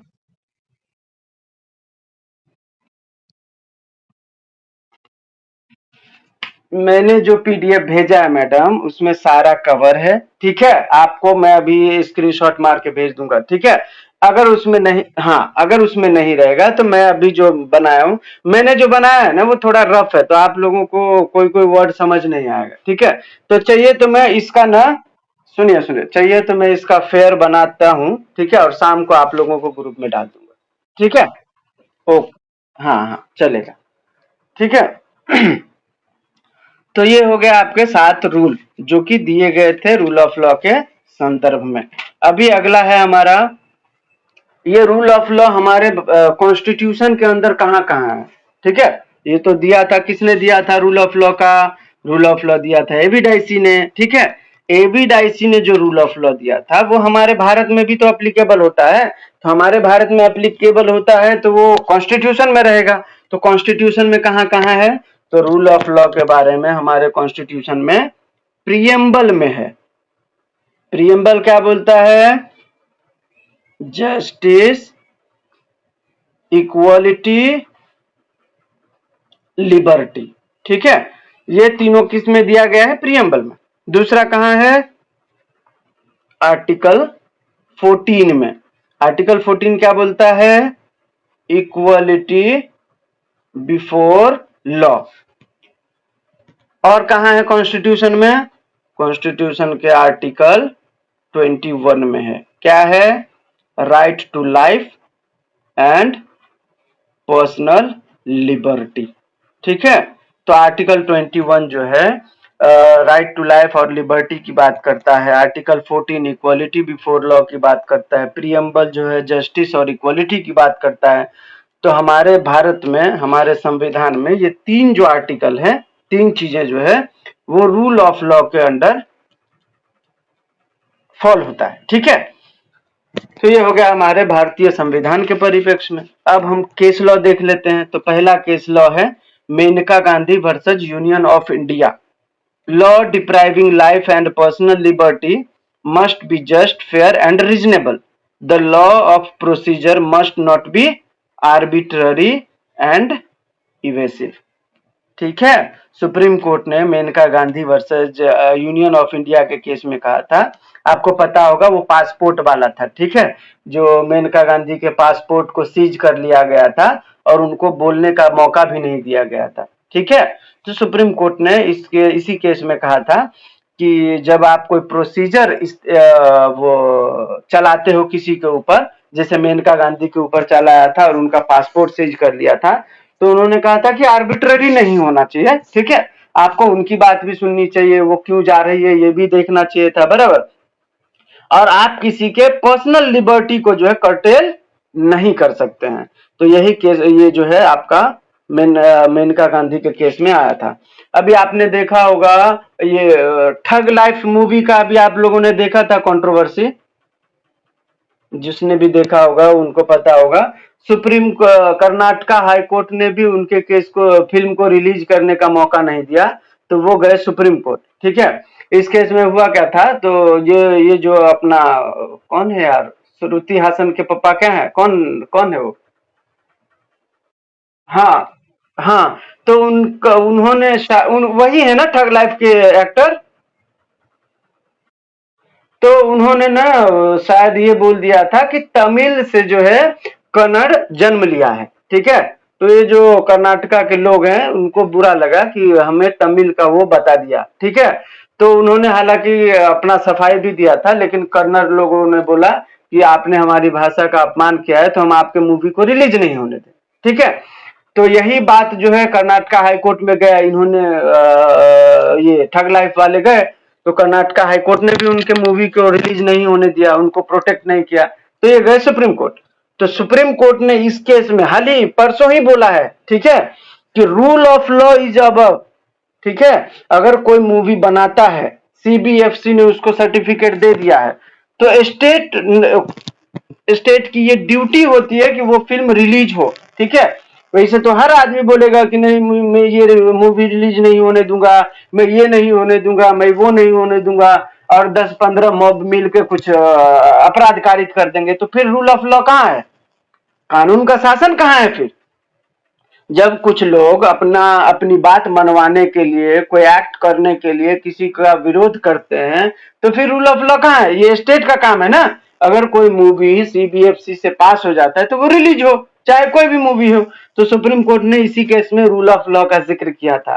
ठीक है, कि रूल कानून का शासन होना चाहिए। अगर कोई मूवी रिलीज होना है, ठीक है, और अगर सीबीएफसी ने उनको सर्टिफिकेट दे दिया है, तो स्टेट की ये ड्यूटी है कि वो फिल्म रिलीज हो। स्टेट खुद भी विरोध कर रहा था और वहां के मॉब जो थे वो तो खुद ही विरोध कर रहे थे। तो सुप्रीम कोर्ट ने स्ट्रिक्ट वार्निंग दिया स्टेट को कि आपको इस फिल्म को रिलीज कराना है और ये इंश्योर करना है कि कोई भी मॉब इस तरीके का घटना ना करे। ठीक है, तो मुझे अचानक याद आया, रूल ऑफ लॉ हम लोग पढ़ रहे थे ना, तो ठग लाइफ का जो है कोर्ट, सुप्रीम कोर्ट ने ठग लाइफ वाले केस में रूल ऑफ लॉ के बारे में जिक्र किया था। ठीक है, दूसरा केस है Kesavananda Bharati versus state of Kerala. ठीक है, इस केस में भी सुप्रीम कोर्ट ने कहा था the rule of law is the basic structure of the constitution. ठीक है, रूल ऑफ लॉ जो है, कानून का शासन जो है, कॉन्स्टिट्यूशन का बेसिक स्ट्रक्चर है, आप उसको भी कर्टेल नहीं कर सकते हो। ये हो गया हमारा दूसरा पिलर। ठीक है, तीसरा पिलर है हमारा नेचुरल जस्टिस। अभी ही मैंने जिक्र किया था शुरू में कि हम लोग जो एडमिनिस्ट्रेटिव लॉ कर रहे हैं इसके 3 पिलर है। ठीक है, पहला पिलर हमने डिस्कस कर लिया, सेपरेशन ऑफ पावर। दूसरा पिलर हमने डिस्कस कर लिया, रूल ऑफ लॉ। तीसरा पिलर है आपका नेचुरल जस्टिस। नेचुरल जस्टिस का मतलब होता है नैसर्गिक न्याय। ठीक है, कोई बच्चा जब जन्म लेता है तो उसको सांस लेने का अधिकार है, उसको माँ का दूध पीने का अधिकार है। ठीक है, उसको समाज में रहने का अधिकार है। ठीक है, उसको काम करने का अधिकार है, उसको जीने का अधिकार है। जो अधिकार आपको जन्म से मिलता है वो आपका नेचुरल राइट होता है। ठीक है, एक होता है फंडामेंटल राइट, एक होता है नेचुरल राइट। नेचुरल राइट जो होता है वो बाय बर्थ आपको मिल जाता है, जैसे फंडामेंटल राइट मिलता है आपको वैसे ही। तो ऐसे ही है नेचुरल जस्टिस। ठीक है, ये बोलता है कि भाई इसके अंदर भी 3 शाखाएं हैं, जैसे हमने सेपरेशन ऑफ पावर में 3 शाखा देखा, हमने रूल ऑफ लॉ में भी 3 शाखाएं देखी, 3 प्रिंसिपल। ठीक है, नेचुरल जस्टिस के अंदर भी 3 प्रिंसिपल हैं। कौन कौन से हैं? पहला है रूल अगेंस्ट बायस। बायस का मतलब होता है पक्षपात। ठीक है, तो आप पक्षपात नहीं कर सकते किसी के साथ।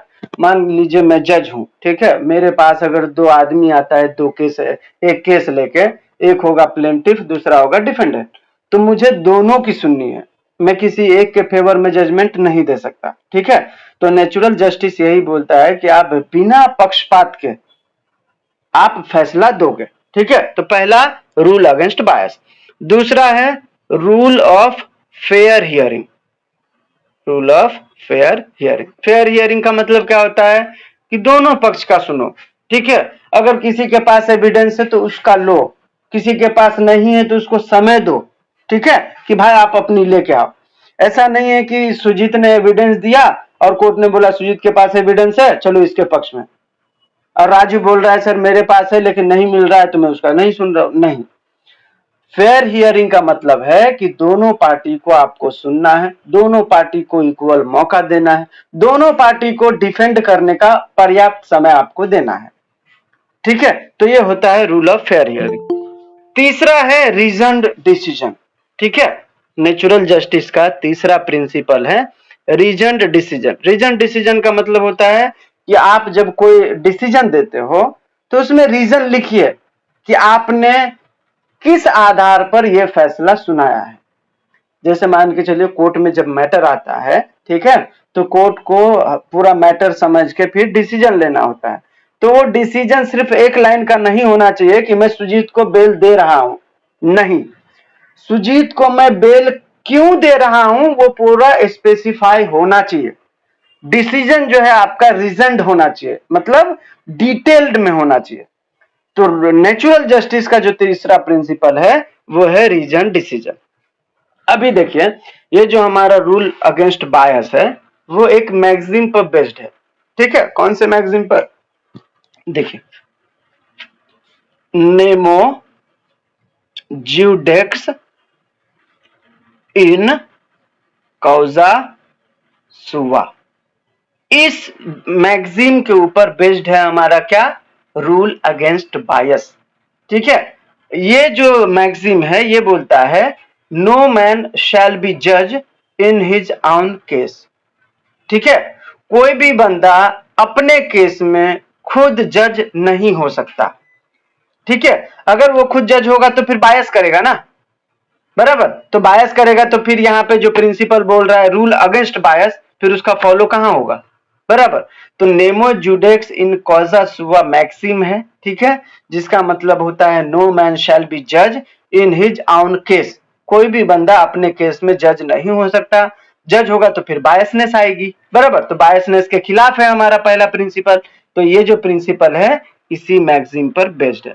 ये मैगजीन 5-6 बार पूछा गया है। अगर आप लोग क्वेश्चन पेपर देखना, जब मैंने भेजा था ना आपको 2 मार्क्स वाला, 6 मार्क्स वाला, उसमें देखना 15 साल में कम से कम 6 बार पूछा गया है what do you mean by the maxim nemo judex in causa sua, ठीक है। तो इस मैक्सिम का मतलब है कि कोई भी बंदा अपने केस में जज नहीं हो सकता, ठीक है। ये किस पे बेस्ड है? ये बेस्ड है रूल अगेंस्ट बायस के ऊपर, ठीक है। अब ये जो रूल अगेंस्ट बायस है, बायसनेस जो होता है वो 3 तरीके का होता है। कोई भी इंसान अगर पक्षपात करेगा तो वो 3 तरीके से कर सकता है। कैसे कैसे कर सकता है? तो पक्षपात जो है 3 तरीके का होता है। एक होता है पेक्यूनरी बायस, दूसरा होता है पर्सनल बायस, तीसरा होता है सब्जेक्ट मैटर बायस, ठीक है। पेक्यूनरी बायस का मतलब होता है पैसे से संबंधित बायस। मैं जज हूं, ठीक है, सुजीत ने मेरे घर पे 50 लाख पहुंचा दिया, ठीक है। अब उसका ऑर्डर पास करना था, मैंने सुजीत के फेवर में तो ऑर्डर दे दिया।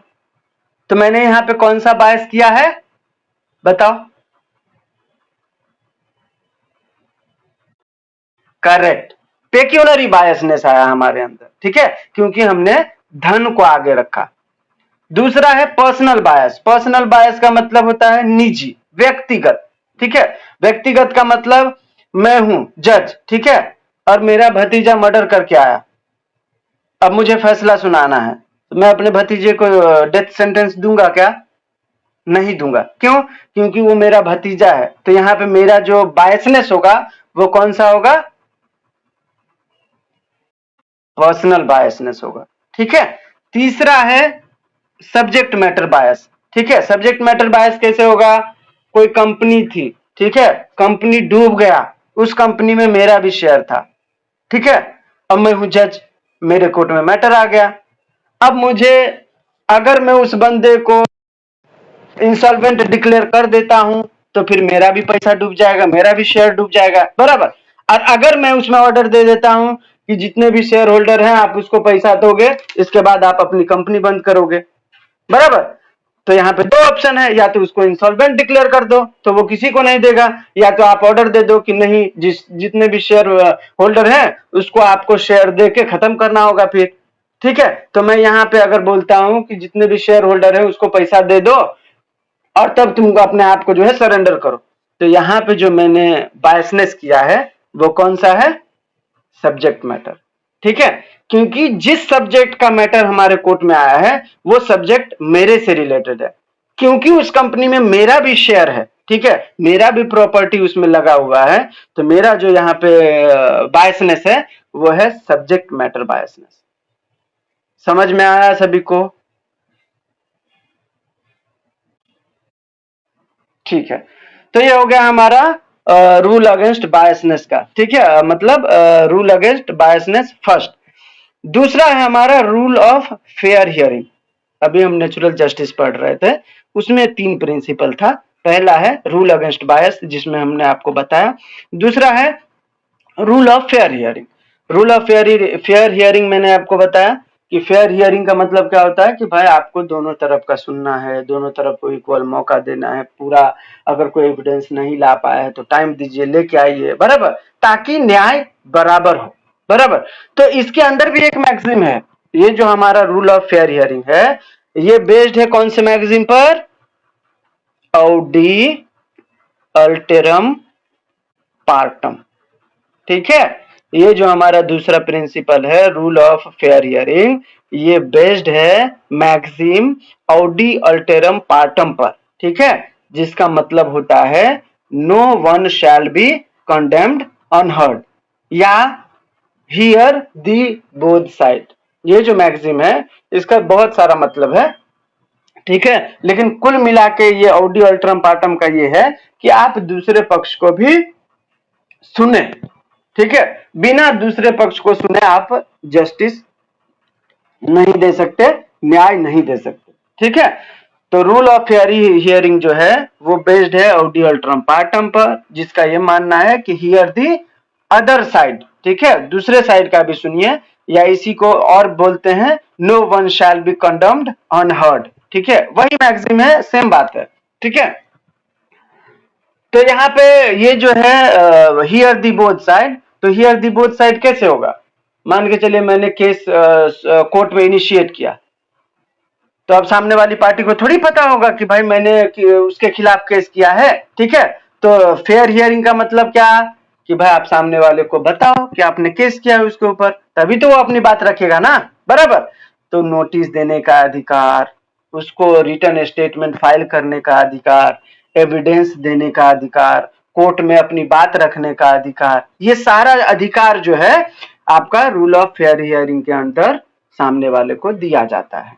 ठीक है, तो ये है आपका रूल ऑफ फेयर हियरिंग। समझ में आया? तीसरा है हमारा स्पीकिंग ऑर्डर। अभी बताया था ना स्पीकिंग, ये रीजन डिसीजन। ठीक है, रीजन डिसीजन का मतलब जब कोर्ट कोई मैटर सुनता है और अपना फैसला सुनाता है तो वो रीजन के साथ होना चाहिए। ऐसा नहीं होना चाहिए कि मेरा प्रॉपर्टी का मैटर था राजू के साथ, मैं कोर्ट में गया, हमारी दोनों बातें हुई, दोनों की पक्ष सुनी गई और कोर्ट ने कहा कि ये जो प्रॉपर्टी है वो सुजीत को जाता है, और उसमें ये बताया ही नहीं कि सुजीत को क्यों जाता है। तो ये जो ऑर्डर है वो नेचुरल जस्टिस के खिलाफ है, आप उसको चैलेंज कर सकते हो कोर्ट ऑफ लॉ में। ठीक है, कोई भी ऑर्डर जब कोर्ट पास करता है या कोर्ट जो कोई भी डिसीजन जब कोर्ट देता है तो रीजन्ड होना चाहिए। कोर्ट उस कंक्लूजन पे कैसे पहुंचा, ये उस कोर्ट की ड्यूटी है कि उसमें वो मेंशन करें। ठीक है, तो ये होता है रीजन डिसीजन। इसी को स्पीकिंग ऑर्डर भी कहा जाता है। ठीक है, कि आपका ऑर्डर अपने आप में स्पीक करे, बोले कि वो क्यों है। ठीक है, मैंने बेल दिया, मैंने लिखा, ठीक है, कि सुजीत के आर्ग्यूमेंट में ये पाया गया कि सुजीत ने वो अपराध नहीं किया था, और पुलिस के सारे एविडेंस में अभी तक सुजीत का कोई रोल नहीं पाया गया, इसीलिए सुजीत जो है under section 20 under article 21 personal right and liberty के को ध्यान में रखते हुए सुजीत को बेल दिया जाता है।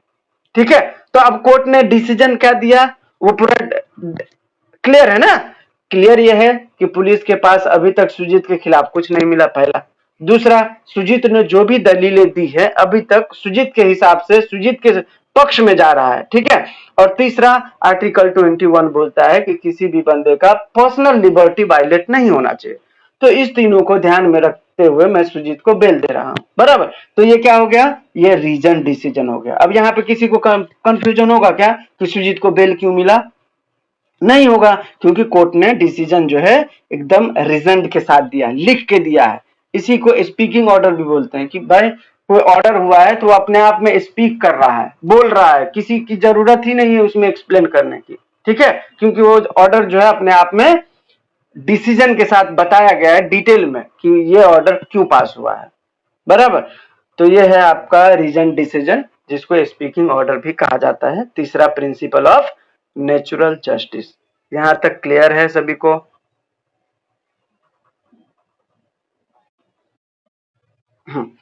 अब याद रखना, नेचुरल जस्टिस के कुछ एक्सेप्शंस हैं। ठीक है, क्या क्या एक्सेप्शंस हैं? तो सबसे पहला है स्टेट्यूटरी एक्सक्लूजन। ठीक है, किसी भी स्टेट्यूटरी प्रोविजन में, स्टेट्यूटरी प्रोविजन का मतलब होता है लॉ, ठीक है, कानून में, संविधान में कोई ऐसा प्रोसीजर है जहां पे ये मेंशन किया गया है कि भाई यहाँ पे ये प्रोसीजर से ये काम होगा। ठीक है, एग्जाम्पल मैं देता हूं आपको। आपने सीईटी एग्जाम दिया, बराबर, उसमें क्या लिखा गया है? उसमें लिखा गया है ना कि अगर कोई अभी आप लोग ये क्या बोलते हैं, अभी 6 सेमेस्टर का एग्जाम हुआ है, ठीक है, तो अभी स्टेट बार में उनको इनरोलमेंट कराना है, तो उनका अभी लेक्चर लेने वाला हूँ शाम को। ठीक है, तो वो जो इनरोलमेंट होगा उसमें ये प्रोविजन है स्टेट बार में कि कोई भी एससी और एसटी कम्युनिटी से है तो उनका फीस मात्र 100 रुपया या 200 या कुछ ऐसा है। ठीक है, या मतलब जो अदर कास्ट के हैं उनसे बहुत कम है एससी एसटी वालों का। ठीक है, तो यहाँ पे कोई ये बोल सकता है क्या कि सुजीत को इतना कम और मेरे को इतना ज्यादा? मैं भी तो इंसान हूँ, मैं भी तो सुजीत के जैसा ही हूँ, सुजीत भी तो मेरे ही जैसा है, ये तो वायलेंस है, ये तो डिस्क्रिमिनेशन हो रहा है, ऐसा बोल सकते हैं क्या? नहीं बोल सकते हैं। क्यों नहीं बोल सकते हैं? क्योंकि ये स्टेट्यूटरी एक्सक्लूजन है। लॉ में लिखा गया है कि अगर कोई एससी और एसटी कम्युनिटी से हैं तो उनके फीस स्टेट गवर्नमेंट डिसाइड कर सकते हैं। ठीक है, जबकि नेचुरल जस्टिस क्या बोलता है कि सब बराबर है, सबको मौका दिया जाना चाहिए। तो यहाँ पर तो भेदभाव हो रहा है। तो यहाँ पे जो नेचुरल जस्टिस है उसके कुछ एक्सेप्शन दिए गए हैं, जिसमें पहला एक्सेप्शन क्या है? Statutory exclusion. अगर लॉ में कहीं पे कोई प्रोविजन है जो पहले से डिसाइडेड है तो आप उसको नेचुरल जस्टिस का वायलेशन नहीं मानेंगे। ठीक है, दूसरा है एकेडमिक इवैल्यूएशन। ठीक है, एकेडमिक इवैल्यूएशन का मतलब होता है किसी ने एग्जाम दिया, ठीक है, एग्जाम दिया तो जिसने अच्छे से लिखा उसको ज्यादा मार्क आया, जिसने बुरा लिखा उसको कम आया। तो कोई ये बोल सकता है क्या कि मैंने भी तो एग्जाम दिया था, मैंने भी तो मेहनत किया था, लेकिन सुजीत को 150 मार्क्स आया, मेरे को 20 मार्क्स आया? ये तो गलत है, ये तो नेचुरल जस्टिस का वायलेशन है, बराबर। तो ऐसा कोई बोल सकता है क्या? नहीं बोल सकता। ठीक है, क्यों नहीं बोल सकता? क्योंकि नेचुरल जस्टिस के अंदर एकेडमिक इवैल्यूएशन को एक्सेप्शन के अंदर रखा गया है। ठीक है, जो जितना लिखेगा उसको उतना मार्क मिलेगा। इसमें कोई ये अच्छा आदमी है, ये गोरा है, इसको ज्यादा दे दो, ये काला है, इसको कम दे दो, ऐसा कुछ नहीं होगा। ठीक है, आप जितना लिखोगे आपको उतना मिलेगा। यहाँ पे नेचुरल जस्टिस का कोई प्रिंसिपल अप्लाई नहीं होता। तीसरा है इमरजेंसी सिचुएशन। ठीक है, कोई भी इमरजेंसी सिचुएशन में नेचुरल जस्टिस आपका वायलेट किया जा सकता है। ठीक है, जैसे आप बोलोगे मुझे बाहर घूमने का अधिकार है, फंडामेंटल राइट है, ठीक है, अगर इमरजेंसी हुआ तो आपको घर में बंद कर दिया जाएगा, आपको बाहर नहीं निकलने दिया जाएगा। क्यों? क्योंकि नेचुरल जस्टिस के एक्सेप्शन में इमरजेंसी को रखा गया है। इमरजेंसी में आपको बोलने की भी आजादी नहीं होगी। ठीक है, आपको बाहर निकलने की आजादी नहीं होगी। फोर्थ है आपका इंटरिम ऑर्डर या डिसिप्लिनरी एक्शन। ठीक है, अब ये क्या होता है, ये क्यों नेचुरल जस्टिस का वायलेशन नहीं माना जाता है, ये समझते हैं।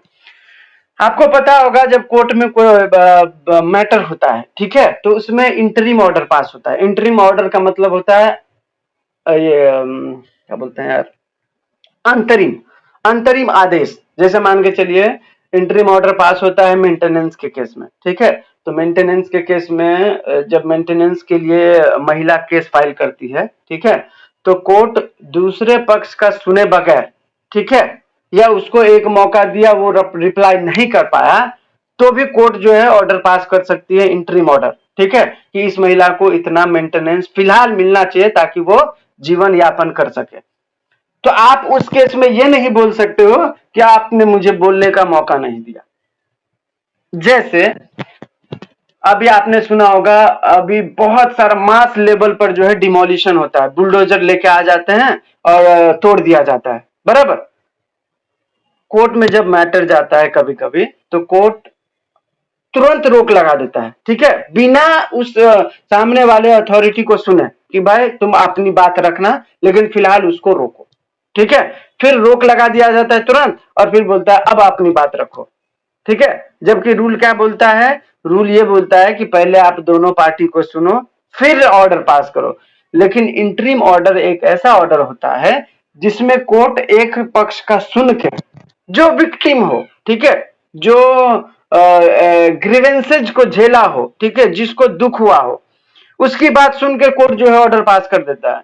तो कोई भी इंटरिम ऑर्डर नेचुरल जस्टिस का वायलेशन नहीं माना जाएगा, ठीक है। जैसे मान के चलिए मेरा घर था, ठीक है, और राजू मेरे घर को बेच रहा था, तो मैं कोर्ट गया कि सर मेरा घर है वो और राजू बेच रहा है, तो कोर्ट राजू की बात सुनने से पहले ये ऑर्डर दे देगा कि वो घर नहीं बिकना चाहिए, ठीक है।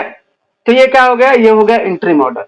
अब राजू ये नहीं बोल सकता है ये सामने वाला कि सर आपने मेरी बात सुनी ही नहीं और रोक लगा दी, तो नहीं सुनेगा आपकी बात, क्योंकि इंटरिम ऑर्डर जो होता है वो नेचुरल जस्टिस का वायलेशन नहीं होता है, इसीलिए कोर्ट ऑर्डर पास कर सकती है। समझ में आया? लास्ट है डिसिप्लिनरी एक्शन, ठीक है। जब डिसिप्लिनरी एक्शन लिया जाता है तो उसमें भी नेचुरल जस्टिस का वायलेशन नहीं माना जाता। एग्जाम्पल फॉर, किसी ऑफिसर के खिलाफ रेप का जो है केस दर्ज हुआ, ठीक है, तो जो उस अथॉरिटी के ऊपर के जो लोग हैं, ठीक है, वो तुरंत उनको क्या करते हैं? सस्पेंड कर देते हैं, ये जाने बगैर कि उसने रेप किया था या नहीं किया था, ठीक है। क्योंकि जबकि नेचुरल जस्टिस क्या बोलता है कि आप सामने वाले की भी सुनो, लेकिन डिसिप्लिनरी एक्शन जब लिया जाता है तो सामने वाले को मौका नहीं दिया जाता है, तुरंत उसको सस्पेंड किया जाता है, और फिर जो है इंक्वायरी होगा। अगर इंक्वायरी में पाया जाएगा तब तो सजा होगा, नहीं होगा तो फिर उसको रीस्टोर कर दिया जाएगा। तो जब डिसिप्लिनरी एक्शन लिया जाता है तो वो भी जो है नेचुरल जस्टिस के एक्सेप्शन में फॉल होता है। तो उम्मीद है आपको तीसरा पिलर भी समझाने में मैं कामयाब रहा हूं। किसी को कोई डाउट है तो पूछ लीजिए। समझ में आया सभी को? अभी हमारा अगला टॉपिक है, अभी ये कॉन्स्टिट्यूशन के अंदर नेचुरल जस्टिस कहाँ है, ये भी समझने की जरूरत है, ठीक है। तो कॉन्स्टिट्यूशन के अंदर हमारा नेचुरल जस्टिस जो है वो पहले तो प्रियम्बल में है, मैंने अभी बताया था क्या है प्रियम्बल में। जस्टिस है, लिबर्टी है, ठीक है, इक्वलिटी है, ठीक है, इसके बाद है वर्शिप का अधिकार, स्टेटस का अधिकार, ये सब क्या है? ये सब नेचुरल जस्टिस में आता है। दूसरा है आर्टिकल 14 में क्या बोलता है? इक्वल प्रोटेक्शन फॉर लॉ, ठीक है, equal protection of the law, ठीक है, और इक्वालिटी बिफोर लॉ, तो ये जो है नेचुरल जस्टिस के अंदर आता है। Article 21 to life and liberty natural justice के अंदर आता है। Article 22 fair hearing for arrested person, कोई बंदा है जिसको अरेस्ट किया गया है तो उसके साथ फेयर हियरिंग होनी चाहिए, बराबर, आर्बिट्ररी अरेस्ट नहीं होना चाहिए, बराबर। तो ये सब आर्टिकल 22 में है। अगला है article 39A free legal service, ठीक है, for disable and indigent person. तो आर्टिकल 39A जो है ये भी नेचुरल जस्टिस के अंदर कवर होता है। अगला है आर्टिकल 311, इसमें क्या बोला गया है? Constitutional protection of civil servant, ठीक है, कोई भी सिविल सर्वेंट है तो उसको कॉन्स्टिट्यूशनल प्रोटेक्शन दिया गया है आर्टिकल 311 में। आप किसी भी ऑफिसर के ऊपर केस करोगे ना तो सबसे पहले गवर्नमेंट का सैंक्शन लेना होता है, ठीक है, कि मुझे इसके ऊपर केस करना है। बिना गवर्नमेंट के सैंक्शन के आप किसी भी अथॉरिटी के ऊपर केस नहीं कर सकते हो, ठीक है।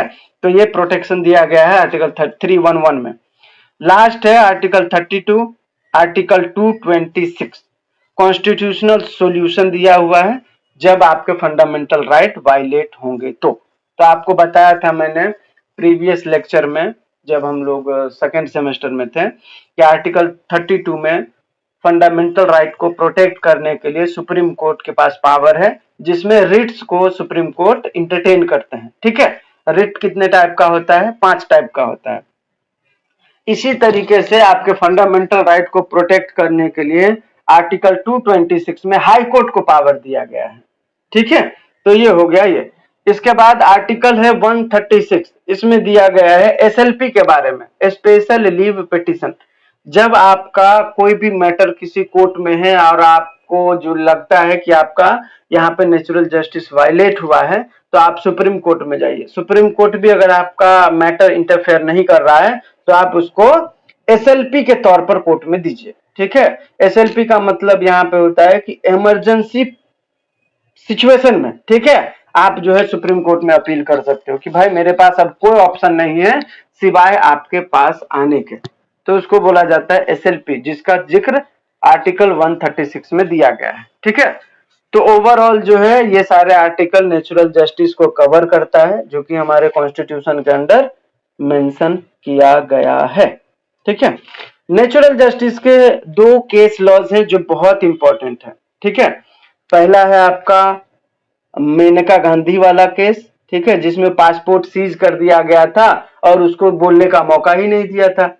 कि मेनका गांधी को तो बोलने का मौका देना चाहिए ना कि भाई आपको मेरा पासपोर्ट सीज क्यों किए हो, मैं तो यहाँ पे ये जा रही हूँ, जबकि गवर्नमेंट ने बिना उसको सुने पासपोर्ट सीज कर दिया था। ठीक है, तो सुप्रीम कोर्ट ने उसको नेचुरल जस्टिस का वायलेशन माना था मेनका गांधी के पासपोर्ट वाले केस में। दूसरा केस था रिज वर्सेस बाल्डविन, ये पूछा भी गया है। ठीक है, मिस्टर रिज जो रहता है इस केस में वो रहता है कांस्टेबल। ठीक है, और कांस्टेबल वो 33 ईयर से रहता है, आजकल का नहीं था, 33 साल से वो उस पोस्ट पे रहता है। एक दिन क्या होता है, उसके ऊपर लापरवाही का केस होता है। ठीक है, कि ये अपने ड्यूटी पर जो है मिसकंडक्ट किया है। ठीक है, या क्या बोल सकते हैं उसको, निग्लेक्ट किया है अपनी ड्यूटी को। ठीक है, तो उनके ऊपर के जो अथॉरिटी थे, जिनको वॉच कमिटी कहा जाता है, ठीक है, उस टाइम पे, तो वॉच कमिटी ने बिना इन्वेस्टिगेशन किए उसको डिसमिस कर देता है। ठीक है, बिना उसको उसकी बात सुने। तो उस टाइम पर जो वॉच कमिटी था उसका ये मानना था और उसका ये कहना था कोर्ट में कि सर म्यूनिसिपल कॉरपोरेशन एक्ट जो है उसके अंदर एक सेक्शन है जिसका नाम है 191, उसमें क्लियर लिखा है कि अगर किसी ऑफिसर के ऊपर निग्लेक्ट का या लापरवाही का कोई शिकायत आता है तो बिना उससे पूछे, बिना इंक्वायरी किए आप तत्काल प्रभाव से उसको सस्पेंड कर सकते हो। ठीक है, तो हमने तो उस एक्ट का पालन किया है और उस एक्ट को पालन करते हुए हमने उसको डिसमिस कर दिया। ठीक है, तो इस केस में ये जो ये था रिच, उसने कहा कि सर बिना मेरे से पूछे, बिना मुझे बताए, बिना मुझे कुछ अपडेट दिए मुझे सस्पेंड कर दिया गया, मुझे बोलने का पूरा मौका मिला नहीं। तो कोर्ट ने कहा कि यहाँ पे जो वॉच कमिटी का एक्शन है भले ही अकॉर्डिंग टू प्रोविजन रहा हो, ठीक है, हालांकि म्यूनिसिपल कॉर्पोरेशन एक्ट था उसमें सही में ऐसा लिखा था कि कोई भी अथॉरिटी होगा, ठीक है, अगर उसके ऊपर कोई शिकायत आएगी तो उसको सस्पेंड किया जा सकता है बिना इन्वेस्टिगेशन किए।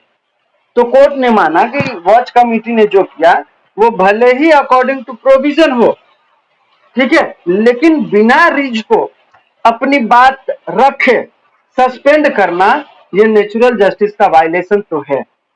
ठीक है, और कोर्ट ने उसको फिर से जो है रीइंस्टेट करने के लिए उनको बोला कि इनको जो है आपका इन्वेस्टिगेशन करने के बाद इनको जो है वापिस से जॉब पे रखा जाए। तो कोर्ट ने इस केस में नेचुरल जस्टिस का वायलेशन मोटा मोटी माना। समझ में आया रिज वर्सेस बाल्डविन का केस?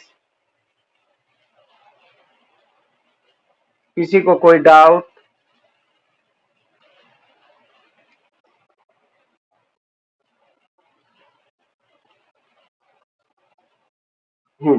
एक और केस है जो बहुत बार पूछा गया है, ठीक है, A K. Kraipak versus union of India.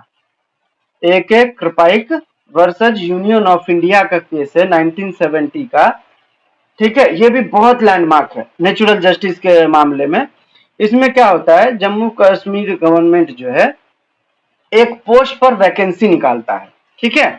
Post का नाम रहता है चीफ कंजर्वेटिव ऑफ फॉरेस्ट, ठीक है। तो उस समय पर जो है एक बंदा रहता था जो एक्टिंग चीफ कंजर्वेटिव ऑफिसर रहता है, ठीक है। वो जो क्या बोलते हैं, सरल भाषा में बताऊं तो उस टाइम पर एक बंदा जो था उस जिस फॉरेस्ट के लिए ये चीफ कंजर्वेटिव फॉरेस्ट का जो वैकेंसी निकला था, वो उस टाइम पर जो है एक्टिव एक्टिव चीफ का ऑफिसर रहता है, ठीक है, उस टाइम पर। और वो भी वो फॉर्म भर देता है, ठीक है, कि भाई अगर मैं चीफ कंजर्वेटिव बनूं तो अच्छी बात है ना। अभी तो फिलहाल मैं लोअर लेवल पे काम करता हूं। तो वो जो लोअर लेवल वाला बंदा था वो भी चीफ कंजर्वेटिव ऑफ फॉरेस्ट का जो है एप्लीकेशन फॉर्म भर देता है, ठीक है। एप्लीकेशन फॉर्म भर दिया, ठीक है। वो जो इंटरव्यू होने वाला था उस पोस्ट के लिए, क्योंकि वो बंदा जिसने फॉर्म भरा वो पहले से एक्टिंग चीफ था, बराबर। तो एक्टिंग चीफ था तो उसको जो है क्या बोलते हैं, इंटरव्यूअर के तौर पर अपॉइंट कर दिया गया कि भाई आप तो एक्टिंग चीफ रहे हो, तो अभी जो हमने ये चीफ कंजर्वेटिव ऑफ फॉरेस्ट का जो एप्लीकेशन निकाला है उसके लिए आप इंटरव्यू ले लो, बराबर। तो उसको, वो खुद भी एप्लीकेंट भी है और उसको इंटरव्यूअर भी बना दिया, बराबर। स्टोरी अच्छे से समझना। उसी में एक कैंडिडेट था एक एक कृपाई, ठीक है, उसने भी इंटरव्यू दिया, उसका नहीं हुआ। लेकिन जो पहले से एक्टिंग चीफ था, ठीक है, उसका हो गया चीफ कंजर्वेटिव ऑफ फॉरेस्ट पर, और वही इंटरव्यू भी ले रहा था। तो ये एक एक कृपाई को चुप गया, यार ये बंदा फॉर्म भी भरा है, ये बंदा इंटरव्यू भी ले रहा है और इसका सिलेक्शन भी हो गया, तो यहां तो नेचुरल जस्टिस का वायलेशन है। नेचुरल जस्टिस का वायलेशन इसलिए है कि कोई भी बंदा अपने केस में जज कैसे हो सकता है, लेकिन ये बंदा इंटरव्यूअर भी है, ये तो उसको तो वो भी कर सकता है ना, क्या बोलते हैं, जो भी इंटरव्यूअर रहा होगा और दो तीन, एक ही इंटरव्यूअर तो नहीं होता है, दो तीन होता है। तो बायसनेस तो आ गया होगा ना कि भाई मेरे ही मेंबर हैं, जो इंटरव्यूअर है वो मेरे सपोर्ट में आए तो मैं ही बन जाऊं, बराबर। उन दोनों ने सपोर्ट किया होगा, ये बन गया होगा। तो यहाँ पे तो पूरा दाल ही काला हो गया। तो एक एक कृपया सुप्रीम कोर्ट में चैलेंज करता है, ठीक है, कि वो जो बंदा था जिसकी नियुक्ति हुई है, ठीक है, वो उस मामले में इंटरव्यूअर भी था, मतलब जज भी था, और वो खुद भी कैंडिडेट भी था, और उसने खुद का सिलेक्शन भी करा लिया। तो ये तो नेचुरल जस्टिस का वायलेशन है, ठीक है। तो सुप्रीम कोर्ट ने जब ये पूरा मामला देखा तो सुप्रीम कोर्ट ने कहा कि हाँ ये तो सही में ये नेचुरल जस्टिस का वायलेशन है। एक बंदा जो पहले से एक्टिंग चीफ था, ठीक है, उसने एप्लीकेशन भी भरा और वही इंटरव्यूअर भी बना और वो खुद को सेलेक्ट भी करा लिया, तो ये तो वायलेशन है। तो सुप्रीम कोर्ट ने वो जो वैकेंसी निकली थी और उसको जो जॉब मिला था, ठीक है, उसको तुरंत डिसमिस कर दिया, ये बोलते हुए कि ये नेचुरल जस्टिस का वायलेशन था, इसीलिए हम इनकी नियुक्ति को खारिज कर रहे हैं। समझ में आया एक एक कृपाइक वर्सेस यूनियन ऑफ इंडिया का केस। ये दोनों केस हमेशा याद रखिएगा, ये दोनों केस बहुत जरूरी है, आपसे पूछा जाएगा, ठीक। सॉरी, इसके पहले वाला था रिज वर्सेस वाल्डविन का केस, ठीक है। रिज जो होता है वो कांस्टेबल के पोस्ट पर होता है, ठीक है। उसको बिना रीजन बताए, उसको बिना बात सुने उसको सस्पेंड कर दिया गया था। तो कोर्ट ने माना कि बिना उसके बात को सुने, बिना उसको मौका दिए, बिना फेयर हियरिंग किए आपने उसको सस्पेंड कर दिया, तो ये वायलेशन है नेचुरल जस्टिस का, ठीक है। अभी नेक्स्ट टॉपिक जो है हमारा एडमिनिस्ट्रेटिव लॉ में वो है डेलीगेटेड लेजिस्लेशन, ठीक है। डेलीगेटेड लेजिस्लेशन का मतलब एक लाइन में मैं आपको बताऊं तो इसका मतलब ये होता है कि पार्लियामेंट ने कोई लॉ बनाया, मान के चलिए एक एग्जांपल देता हूं, कोरोना का ले लेते हैं, ठीक है। कोरोना में पार्लियामेंट से लॉ पास होता है, ठीक है, कोविड के लिए कि हर बंदा अपने घर में रहेगा, घर से बाहर निकलेगा तो मास्क लगाएगा, ठीक है, और मास्क लगाकर गर्दी नहीं करेगा, मतलब एक जगह पे इकट्ठे नहीं होंगे। पार्लियामेंट ने लॉ बनाया, तो आपको लगता है कि पार्लियामेंट का लॉ आम आदमी अपने आप उसको जो है मान लेगा और खुद से मास्क लगा लेगा? ऐसा होता है क्या? नहीं होता है। तो पार्लियामेंट ने अपने पावर डेलीगेट किए किसको? इंफीरियर अथॉरिटी को, डीएम को, एसपी को, कि भाई आप अपने अपने जिले में अपने लेवल पर जो है ये लॉ इन्फोर्स कराइए, ठीक है। तो पार्लियामेंट ने क्या किया? अपने पावर को डेलीगेट किया। तो जब कोई सुपीरियर अथॉरिटी, ठीक है, अपने इंफीरियर अथॉरिटी को पावर डेलीगेट करता है, उसको बोला जाता है डेलीगेटेड लेजिस्लेशन। हमने अपने, मैं मान के चलिए मैं सीएम हूं, ठीक है, मैंने बोला कि भाई हमारे स्टेट में कहीं पे भी दारू नहीं मिलना चाहिए, दारू को हमने बैन कर दिया, शराब को, तो अब बैन हो जाएगा क्या अपने आप? नहीं होगा। जब तक लोअर अथॉरिटी को हम पावर नहीं देंगे, वो अगर कोई बेच रहा है शराब तो उसको पकड़ के जेल में डाल दे, बराबर, उसके ऊपर केस करें, तो मैं ये पावर लोअर अथॉरिटी को दूंगा तब तो वो करेंगे ना आगे, बराबर। तो जब कोई लेजिस्लेचर अपने पावर इंफीरियर अथॉरिटी को डेलीगेट करते हैं तो उसको बोला जाता है डेलीगेटेड लेजिस्लेशन। समझ में आया? अब ये डेलीगेटेड लेजिस्लेशन जो है ना, इसके भी 4 शाखाएं हैं, ठीक है। अभी तक हमने 3 देखा था, इसके 4 शाखाएं हैं। कौन कौन सा है? पहला है टाइटल्ड बेस। डेलीगेशन जो होता है ना, वो 4 तरीके से किया जा सकता है, ठीक है। पहला होता है टाइटल बेस, किसी के पोस्ट के आधार पर अगर हम पावर डेलीगेट करते हैं, जैसे मान के चलिए कोई डीएम है, तो हम उसको किसी कांस्टेबल वाला पावर डेलीगेट कर सकते हैं क्या? नहीं कर सकते ना, क्योंकि उसका पोस्ट बड़ा है तो उनको कोई बड़ा पावर देना पड़ेगा, बराबर। तो जब किसी पोस्ट के आधार पर हम पावर को डेलीगेट करते हैं तो उसको टाइटल बेस डेलीगेशन कहा जाता है, ठीक है। दूसरा होता है डिस्क्रिएशन बेस्ड, ठीक है। डिस्क्रिएशन बेस्ड का मतलब है कि मैंने आपको पावर दे दी है, ठीक है, लेजिस्लेचर ने कोई लॉ बनाया और उन्होंने अपने एडमिनिस्ट्रेटिव अथॉरिटी को पावर दे दी है। पावर में पूरा ये नहीं लिखा है कि आपको ये करना है, पावर डिस्क्रिएशनरी बेस्ड दे दिया कि आपको जो सही लगे आप वो कर सकते हो। एग्जाम्पल फॉर, जब आप बीएनएसएस पढ़ेंगे तो उसमें लिखा हुआ है कि कोई भी बंदा अपराध करेगा, ठीक है, तो अपराधी को, पुलिस को पावर है कि वो अरेस्ट कर ले, ठीक है। उसमें कहीं पे भी ये नहीं लिखा है कि पुलिस अरेस्ट कैसे करेगा, ठीक है। पुलिस चाहे तो उसके घर पे जाके अरेस्ट वारंट निकाल के अरेस्ट कर सकता है, पुलिस को अगर वो रास्ते में मिलता है तो अरेस्ट कर सकता है, पुलिस को खबर मिला है कि ये यहाँ पे बंदा छिपा है तो वहां पे अरेस्ट कर सकता है, पुलिस चाहे तो अपने मुखबिर के जरिए उसको पकड़ सकता है, पुलिस चाहे तो प्राइवेट आदमी भेज के उसको अरेस्ट कर सकता है। तो पुलिस को यहाँ के क्या दे दिया है? डिस्क्रिएशन दे दिया है कि आपको अपराधी को पकड़ना है, आप कैसे पकड़ोगे ये आपके ऊपर है, ठीक है। मैं कोई स्ट्रिक्टली रूल नहीं बना रहा कि आपको सिर्फ उसके घर पे जाके अरेस्ट करना है, बाकी जगह अरेस्ट नहीं कर सकते हो, ऐसा कुछ नहीं दिया है। तो डिस्क्रिएशन बेस्ड का मतलब है कि लेजिस्लेचर ने आपको पावर दे दी है, उसको एक्सरसाइज आप अपने हिसाब से कर सकते हो, ठीक है। तीसरा है purpose based delegation. Purpose based का क्या मतलब है कि किसी भी अथॉरिटी को कोई पावर मिला है, ठीक है, तो वो पावर जो है जिस पर्पज के लिए दिया गया है उसी पर्पज के हिसाब से उसको इस्तेमाल करना है, ठीक है। मान के चलिए कोरोना के टाइम पे दिया गया था पावर कि आप कोई भी कोरोना में अगर मास्क नहीं पहनता है तो आप उसको पकड़ के उससे फाइन ले सकते हो, ठीक है। वो किस पर्पज के लिए था? कोरोना टाइम के पर्पज के लिए।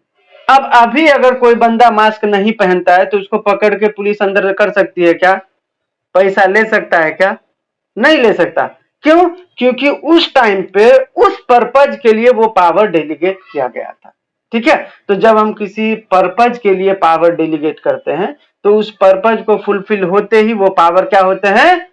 खत्म हो जाते हैं। वो पावर डेलीगेशन का जो लिमिट होता है वो एक्सपायर हो जाता है। नेक्स्ट है आपका authority based delegation. Authority based delegation का मतलब होता है किसी भी लॉ में किसी अथॉरिटी को कोई पावर जो है डेलीगेट किया गया है, ठीक है, तो वो पावर वही अथॉरिटी फुलफिल करेगा। ठीक है, जैसे बीएनएसएस में लिखा गया है कि कोई भी अपराधी है तो उसको पुलिस अरेस्ट कर सकता है। ठीक है, कोई सीबीआई वाला आके किसी किसी चोरी के अपराधी को अरेस्ट कर सकता है क्या? नहीं कर सकता। क्यों? क्योंकि उस लॉ में पुलिस अथॉरिटी को पावर दिया गया है कि चोर अगर कोई है तो आप उसको अरेस्ट कर सकते हैं। तो अथॉरिटी बेस्ड का मतलब है कि जिस लॉ में जिस अथॉरिटी को पावर दिया गया है वही पावर वही अथॉरिटी एक्सरसाइज कर सकता है, अदरवाइज कोई नहीं कर सकता। ठीक है, तो ये 4 तरीके से जो है डेलीगेशन होता है। समझ में आया सभी को?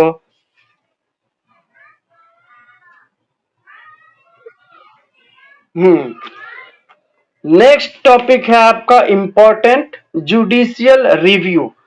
ठीक है, जुडिशियल रिव्यू का मतलब होता है जब कोई लॉ बनाया जाता है, ठीक है, तो लॉ में कहीं पे कोई ऐसा प्रोविजन है जो फंडामेंटल राइट से वायलेट होता है, या कोई अथॉरिटी ने कोई ऐसे डिसीजन लिए हैं जो फंडामेंटल राइट को कर्टेल कर रहा है, ठीक है, या किसी एग्जीक्यूटिव के किसी ऐसे डिसीजन से किसी के फंडामेंटल राइट वायलेट हो तो उसका जुडिशियल रिव्यू किया जा सकता है। ठीक है, जुडिशियल रिव्यू का मतलब होता है न्यायिक पुनरावलोकन, हिंदी में बोलते हैं उसको, कि अगर कोई भी ऐसे डिसीजंस हैं, चाहे वो एग्जीक्यूटिव के हों, चाहे वो जुडिशियरी के लोअर अथॉरिटी के हों, चाहे वो पार्लियामेंट के किसी लॉ के हों, ठीक है, अगर कहीं पे फंडामेंटल राइट वायलेट हुआ है, नेचुरल जस्टिस वायलेट हुआ है, या कॉन्स्टिट्यूशन के किसी प्रोविजन को कर्टेल किया गया है, तो सुप्रीम कोर्ट उसका जुडिशियल रिव्यू कर सकता है और उस पर्टिकुलर ऑर्डर को, उस पर्टिकुलर लॉ को सुप्रीम कोर्ट वॉइड डिक्लेयर कर सकता है। यह है आपका जुडिशियल रिव्यू। समझ में आया जुडिशियल रिव्यू? हाँ, तो जुडिशियल रिव्यू का कुछ ग्राउंड है, ठीक है, अभी मैंने आपको बताया। तो जुडिशियल रिव्यू का ग्राउंड यह है, पहला कि कोई भी अथॉरिटी है, ठीक है, अगर वो अपने जुरिस्डिक्शन में पावर एक्सरसाइज करने में फेल हो जाता है तो उसका जुडिशियल रिव्यू किया जा सकता है। दूसरा है कोई भी अथॉरिटी अपने पावर का एक्सेस इस्तेमाल करता है या उसको अब्यूज करता है अपने पावर को, तब उसका जुडिशियल रिव्यू किया जा सकता है। तीसरा है violation of principle of natural justice, natural justice का अगर वायलेशन हुआ है तो उसका जुडिशियल रिव्यू किया जा सकता है। और चौथा है अनकॉन्स्टिट्यूशनल, अगर कोई भी एक्ट, कोई भी प्रोविजन, कोई भी डिसीजन जो अनकॉन्स्टिट्यूशनल है उसका जुडिशियल रिव्यू किया जा सकता है। समझ में आया सभी को? जुडिशियल रिव्यू के लिए कॉन्स्टिट्यूशन के अंदर प्रावधान है, सुप्रीम कोर्ट के लिए आर्टिकल 32 में दिया हुआ है, ठीक है, हाई कोर्ट के लिए 226 में दिया गया है। ठीक है, इसमें सुप्रीम कोर्ट या हाई कोर्ट फंडामेंटल राइट को प्रोटेक्ट करने का काम करते हैं। ठीक है, अगर कहीं पे भी फंडामेंटल राइट वायलेट हुआ है, अगर आपको सुप्रीम कोर्ट में जाना है तो आर्टिकल 32 में जो है आप जा सकते हो, ठीक है, और हाई कोर्ट में गया है तो आर्टिकल 226 में जा सकते हो। ठीक है, फंडामेंटल राइट को प्रोटेक्ट करने के लिए हमारे इंडिया में रिट्स बनाए गए। ठीक है, रिट्स, रिट्स कितने टाइप के होते हैं? 5 टाइप के होते हैं। ये 5 टाइप के रिट कौन कौन से होते हैं? पहला है हैबियस कॉर्पस, दूसरा है मैंडामस, तीसरा है कोवारंटो, चौथा है प्रोहिबिशन, पांचवा है सर्टियोररी। ठीक है, इसको सरसोररी बोलते हैं। हैबियस कॉर्पस का मतलब क्या होता है? प्रोड्यूस द बॉडी, अगर किसी बंदे को इलीगली डिटेन करके रखा गया है, बंद करके रखा गया है, ठीक है, तो उसको रिहा कराने के लिए हैबियस कॉर्पस का रिट आप जो है सुप्रीम कोर्ट में लगा सकते हो। ठीक है, दूसरा है मैंडेमस। मैंडेमस का मतलब होता है वी कमांड। वी कमांड का मतलब क्या होता है? कोई भी अथॉरिटी है जो अपने काम नहीं कर रही है, ठीक है। मान के चलिए कांदीवली से मलाड का रोड है, उसमें बहुत सारे जगह पे होल्स हो गए हैं, ठीक है, गड्ढे हो गए हैं, लेकिन वहां की बीएमसी काम नहीं कर रही है, बहुत सारे वहां पे जो है एक्सीडेंट भी हो गए। मैं सुप्रीम कोर्ट गया और मैंडेमस इशू करा दिया कि सर इस अथॉरिटी के ऊपर जो है आप ये मैंडेमस इशू करिए, ये अथॉरिटी अपना काम नहीं कर रही है। सुप्रीम कोर्ट फिर मैंडेमस इशू करेगा और बोलेगा अब मैं बोल रहा हूं जाके उस रोड का काम कराओ और मुझे रोड का अच्छे से बना के पिक्चर भेजो, ठीक है। तो जब कोई अथॉरिटी अपना काम नहीं करता है तो सुप्रीम कोर्ट में आप मैंडेमस रिट जो है इशू करा सकते हैं। फिर सुप्रीम कोर्ट उसको ऑर्डर देगा कि अब मैं कमांड कर रहा हूं, तुम जाके वो काम करो, ठीक है। तीसरा रिट है आपका कोवारंटो। कोवारंटो का मतलब होता है बाय व्हाट अथॉरिटी, किस अधिकार से आपने ये करा, ठीक है। एग्जाम्पल फॉर ट्रेन से जाते हैं हम, ठीक है, आपको पता है ट्रेन में टीटी आता है, टीटी का अधिकार है कि वो टिकट चेक करता है, ठीक है, कर सकता है। अब कोई कांस्टेबल आके आपको बोलता है कि तुम टिकट दिखाओ, उसका अधिकार है क्या टिकट देखने का? नहीं है। किस अधिकार से उसने टिकट मांगा आपसे? गलत है ना। जब आपको अथॉरिटी ही नहीं है टिकट चेक करने का तो आप कैसे चेक कर रहे हो? आप सुप्रीम कोर्ट में जाके उस अथॉरिटी के खिलाफ केस कर सकते हो, को वारंट इश्यू कीजिए, पूछिए उससे कि पुलिस होके टीटी का काम क्यों कर रहा था, वो टीटी नहीं है क्या? बराबर। तो जब कोई अथॉरिटी अपने उस पावर का इस्तेमाल करती है जो उसके पास है ही नहीं, ठीक है, तो उसमें रिट ऑफ को वारंटो इश्यू किया जा सकता है, ठीक है। इसके बाद है writ of prohibition. Writ of prohibition का मतलब होता है सॉरी स्टॉप स्टॉप प्रोसीडिंग, ठीक है। एग्जाम्पल एक देता हूं, जैसे मान के चलिए कोई भी लोअर कोर्ट, ठीक है, कोई ऑर्डर कोई ऐसा मैटर लेता है, ठीक है, जो उनके ज्यूरिसडिक्शन से बियॉन्ड है, ठीक है, उनके अंडर वो एक एग्जाम्पल देता हूं, फैमिली कोर्ट है, ठीक है, फैमिली कोर्ट में सिर्फ फैमिली मैटर जाता है। अब फैमिली कोर्ट किसी चेक बाउंस के केस को डील कर रहा है, ठीक है, जो कि उनके जुरिस्डिक्शन में नहीं है। तो अगर कोई ऐसा मैटर जो उस कोर्ट के डिस्क्रिएशन में ही नहीं, जुरिस्डिक्शन में ही नहीं है, बियॉन्ड जुरिस्डिक्शन वो जाकर उस मैटर को अगर हियर करते हैं, सुनते हैं, सुनवाई करते हैं, ठीक है, तो उसमें आप writ of prohibition supreme court में लगा सकते हो या हाई कोर्ट में लगा सकते हो। फिर हाई कोर्ट या सुप्रीम कोर्ट उस लोअर अथॉरिटी को, लोअर कोर्ट को बोलेगा कि भाई आप अपने जुरिस्डिक्शन से ऊपर जा रहे हो, ठीक है, आपका ये मैटर है ही नहीं जिसको आप सुन रहे हो, तो आप इस प्रोसीडिंग को तत्काल प्रभाव से रोक दें, ठीक है। तो तुरंत का तुरंत उस प्रोसीडिंग को सुप्रीम कोर्ट या हाई कोर्ट रोक लगा सकता है। तो इसी को बोलते हैं रिट ऑफ प्रोहिबिशन। लास्ट है आपका रिट ऑफ सर्सियोररी। सर्सियोररी का मतलब होता है प्रोसीडिंग को ट्रांसफर करना, ठीक है। एग्जाम्पल फॉर जब कोई लोअर अथॉरिटी बियॉन्ड ज्यूरिसडिक्शन जाकर कोई ऑर्डर पास कर देता है, ठीक है। पिछले में क्या था प्रोहिबिशन में, वो अभी मैटर लिया ही था, ठीक है, बियॉन्ड ज्यूरिसडिक्शन जाकर वो मैटर देख ही रहा था, उसने डिसीजन नहीं दिया था। जब डिसीजन दे देता है, ठीक है, बियॉन्ड ज्यूरिसडिक्शन जाकर, तब होता है रिट ऑफ सर्सियोररी का मामला, ठीक है। तब आप सुप्रीम कोर्ट में जाकर उस ऑर्डर को, उस डिसीजन को चैलेंज कर सकते हो कि भाई इसके पास तो पावर ही नहीं था, तो इसने ये ऑर्डर कैसे दिया, ये तो ज्यूरिसडिक्शन के ऊपर जाकर दे दिया है ऑर्डर, ठीक है। तो सुप्रीम कोर्ट उसको तुरंत उसके ऑर्डर को वहां से ले लेगा और उसको बोलेगा कि आप जो है उस प्रोसीडिंग को वहीं पे खत्म कीजिए, आपके पावर का वो नहीं है, ठीक है। फिर वो मैटर ऊपर के अथॉरिटी को जो है ट्रांसफर किया जाएगा जो उसके लिए योग्य होगा, ठीक है। तो सर्सियोररी में रॉन्गफुल डिसीजन के बाद हम जाते हैं, ठीक है, बियॉन्ड ज्यूरिसडिक्शन हो तो, जबकि प्रोहिबिशन में बियॉन्ड ज्यूरिसडिक्शन गया ही था, मैटर लिया ही था, डिसीजन नहीं आया था, तब हम जाते हैं, ठीक है।